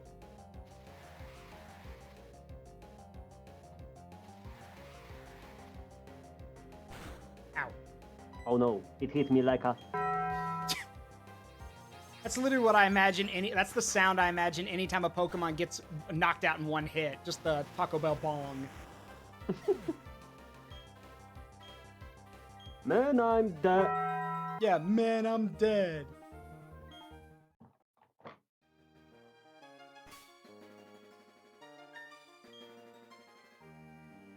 Oh, oh, wait, yeah, here we go.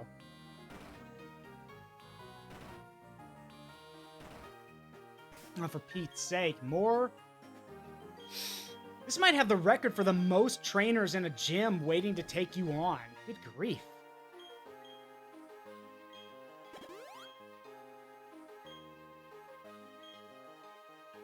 I need to use other Pokemon here because otherwise I'm going to run out of moves for Earthquake.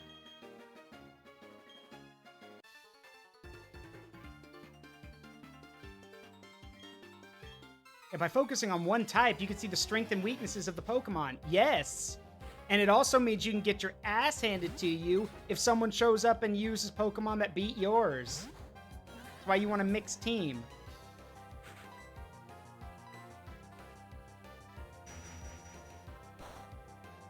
Yeah, it didn't work. Oh, for Pete's sake. Hate Confuse Ray. Please, Morgana, just hit it with a Shadow Ball. Damn it!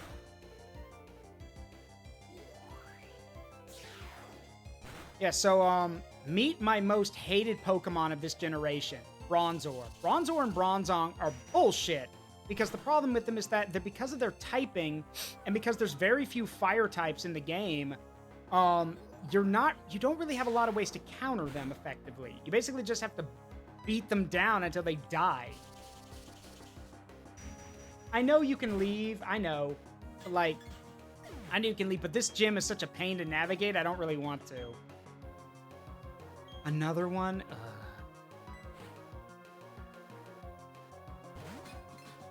Yeah, Bronzor and Bronzong are steel types, and remember, fire is the most effective thing against steel types. But in Pokemon Platinum, there are only 3 fire types in the whole game, counting the starter. So there's that. Fighting type moves work, but again, good luck with that. So you basically have to grind them down, and, you know, and everyone uses them.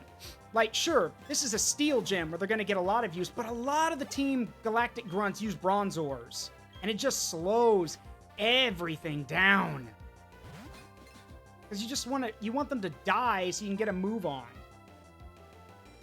And yes, that's the other thing. Bronzor and Bronzong can get the heat-proof ability, which I'm guessing makes them resistant to fire damage. So you've literally taken away a third of their weaknesses. It's like when I played the game back in high school with my best friend. I told him, like, I am so sick of this bronze mirror with eyeballs. I just want to grab it and beat on it till it stops moving. I'm sick of this dude. Yeah, immune to fire type attacks. So now you got 2 options, ground or fighting. That's it. Deal with it.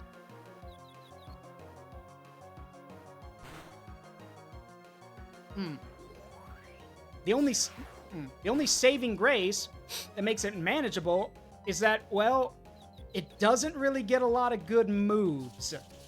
It gets some okay ones, but it doesn't really get a lot. So it's literally there just to tie you down, basically. Yeah, and Dark works too, because they're still psychic. Oh yeah, and they get levitate, which means most ground moves don't work, like earthquake. Dumbass Pokemon. Dumbass Pokemon.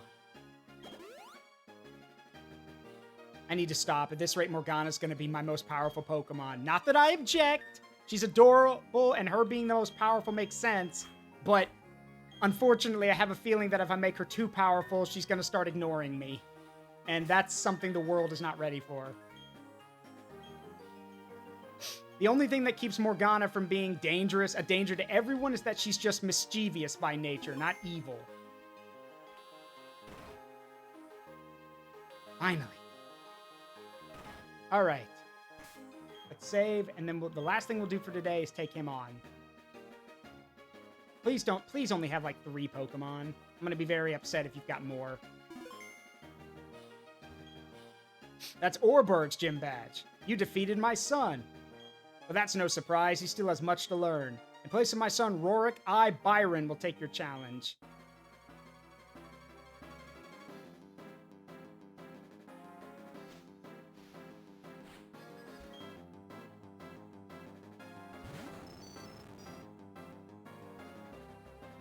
All right.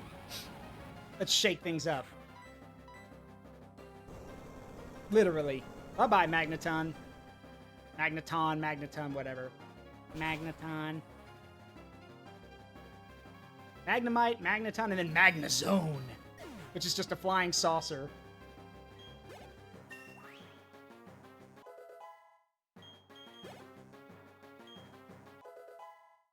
Magneton is about to Magnegon. Yep, it is gone.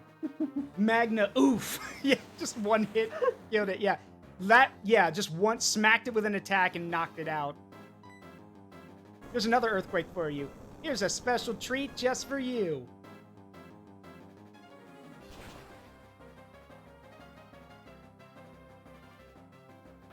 Why does the steel type know Ice Fang? What? How? When? What? It has a good cooling. Shit, she's frozen. Hang on. How? What? Damn, okay.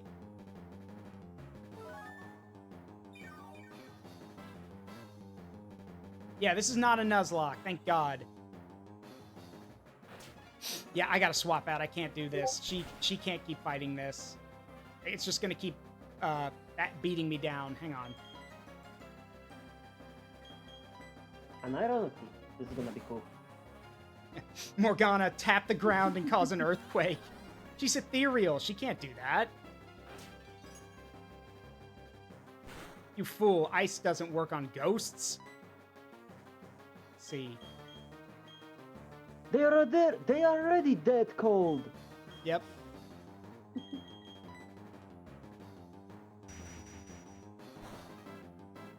Yeah, yeah, I know. The Gen 4 gyms and the Elite 4 are famous for having type coverage. Yeah, I know. Take this. Gotcha. Doesn't need to be effective if it kills. All right, next.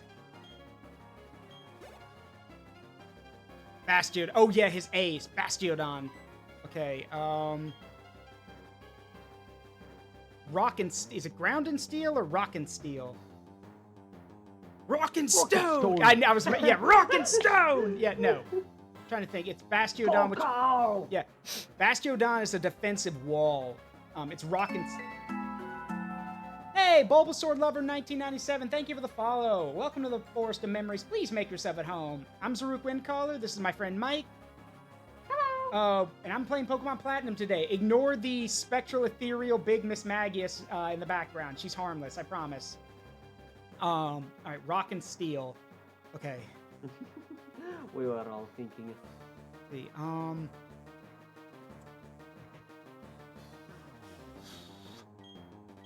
trying to think what I can do about this.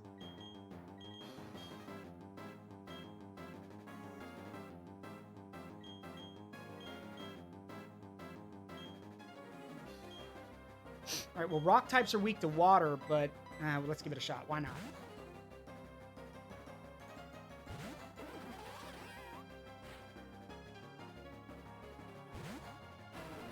Oh god, it's level 41. Oh god. Yeah, here's where I brought up the grinding BS. I took on every trainer in here and I fought every battle to make sure my Pokemon were ready to go, and he's got a level 41 ace. You know what they say, this is fine. Yeah, this is fine. Wait, that did super effect. Oh, right, because it's rock type. So I did critical damage or super effective damage. Ow, Stone Edge. Ow. Gah! Thought you're supposed to be the defensive option. Rampardos is the one that's attacking. That did a lot of damage. Stop that! Ow. Now that's a lot of damage. Flex tape. Yeah.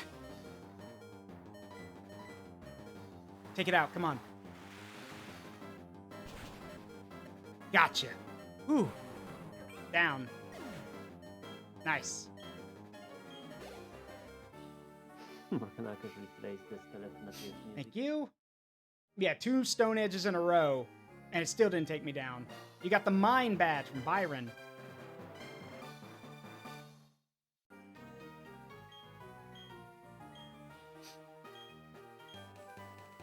Is this Stone Edge? Oh, Flash Cannon. You didn't use that. Okay, thanks, Byron. I'm probably not going to use that, but thanks.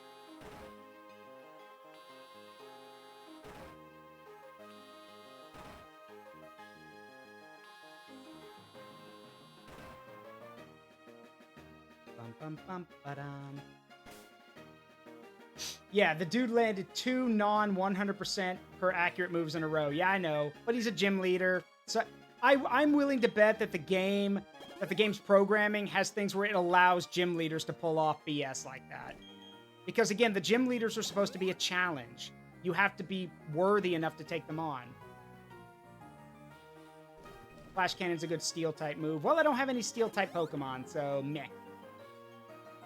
Though I guess Lucario counts when he evolves, but it's an egg and has to become a Riolu and then evolve. So anyway, I need to defrost Tulip real quick. She's still frozen. There we go.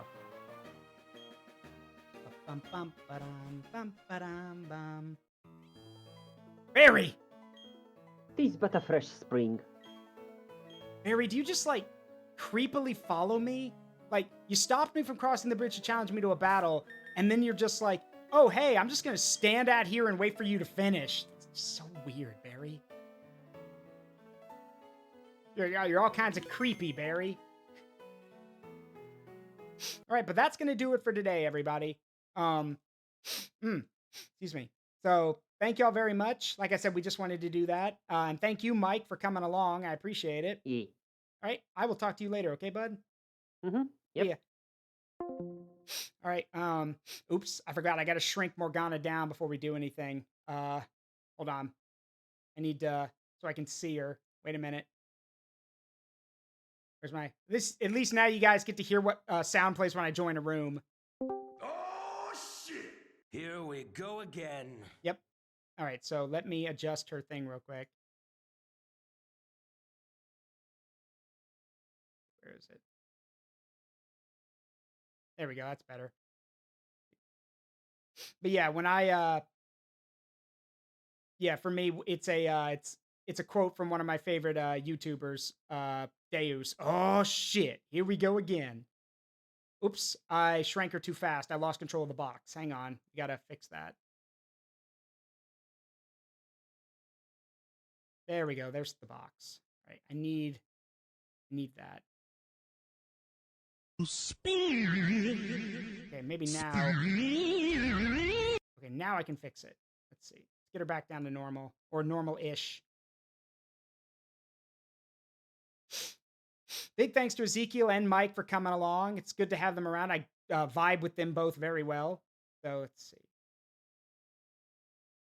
Gotta make sure the box covers her whole body so we don't keep losing her like that.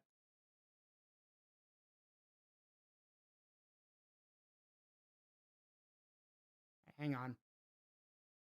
This thing is, if I don't do this now, I'll forget, and then it'll be a pain to do this like back when we're starting a stream later.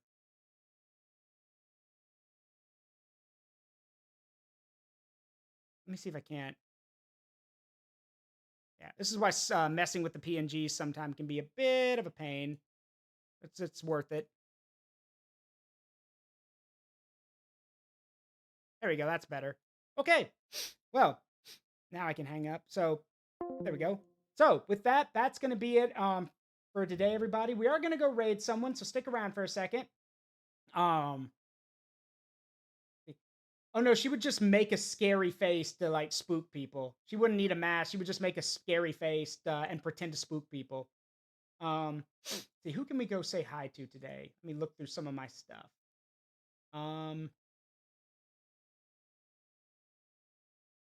Hmm.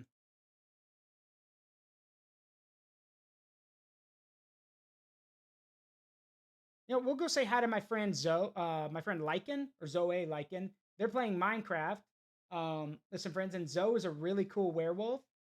Y'all be on your best behavior with her. Let me get this set up real quick. We're about to have an ad too, so this is perfect timing. We can escape the ad. We can escape the ads together.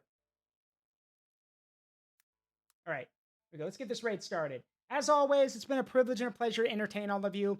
I hope you had a great time. Thank you, Lich King. I've been Saruk Windcaller, and remember that the memories we make in life, good and bad, make us who we are. Don't trade them for anything.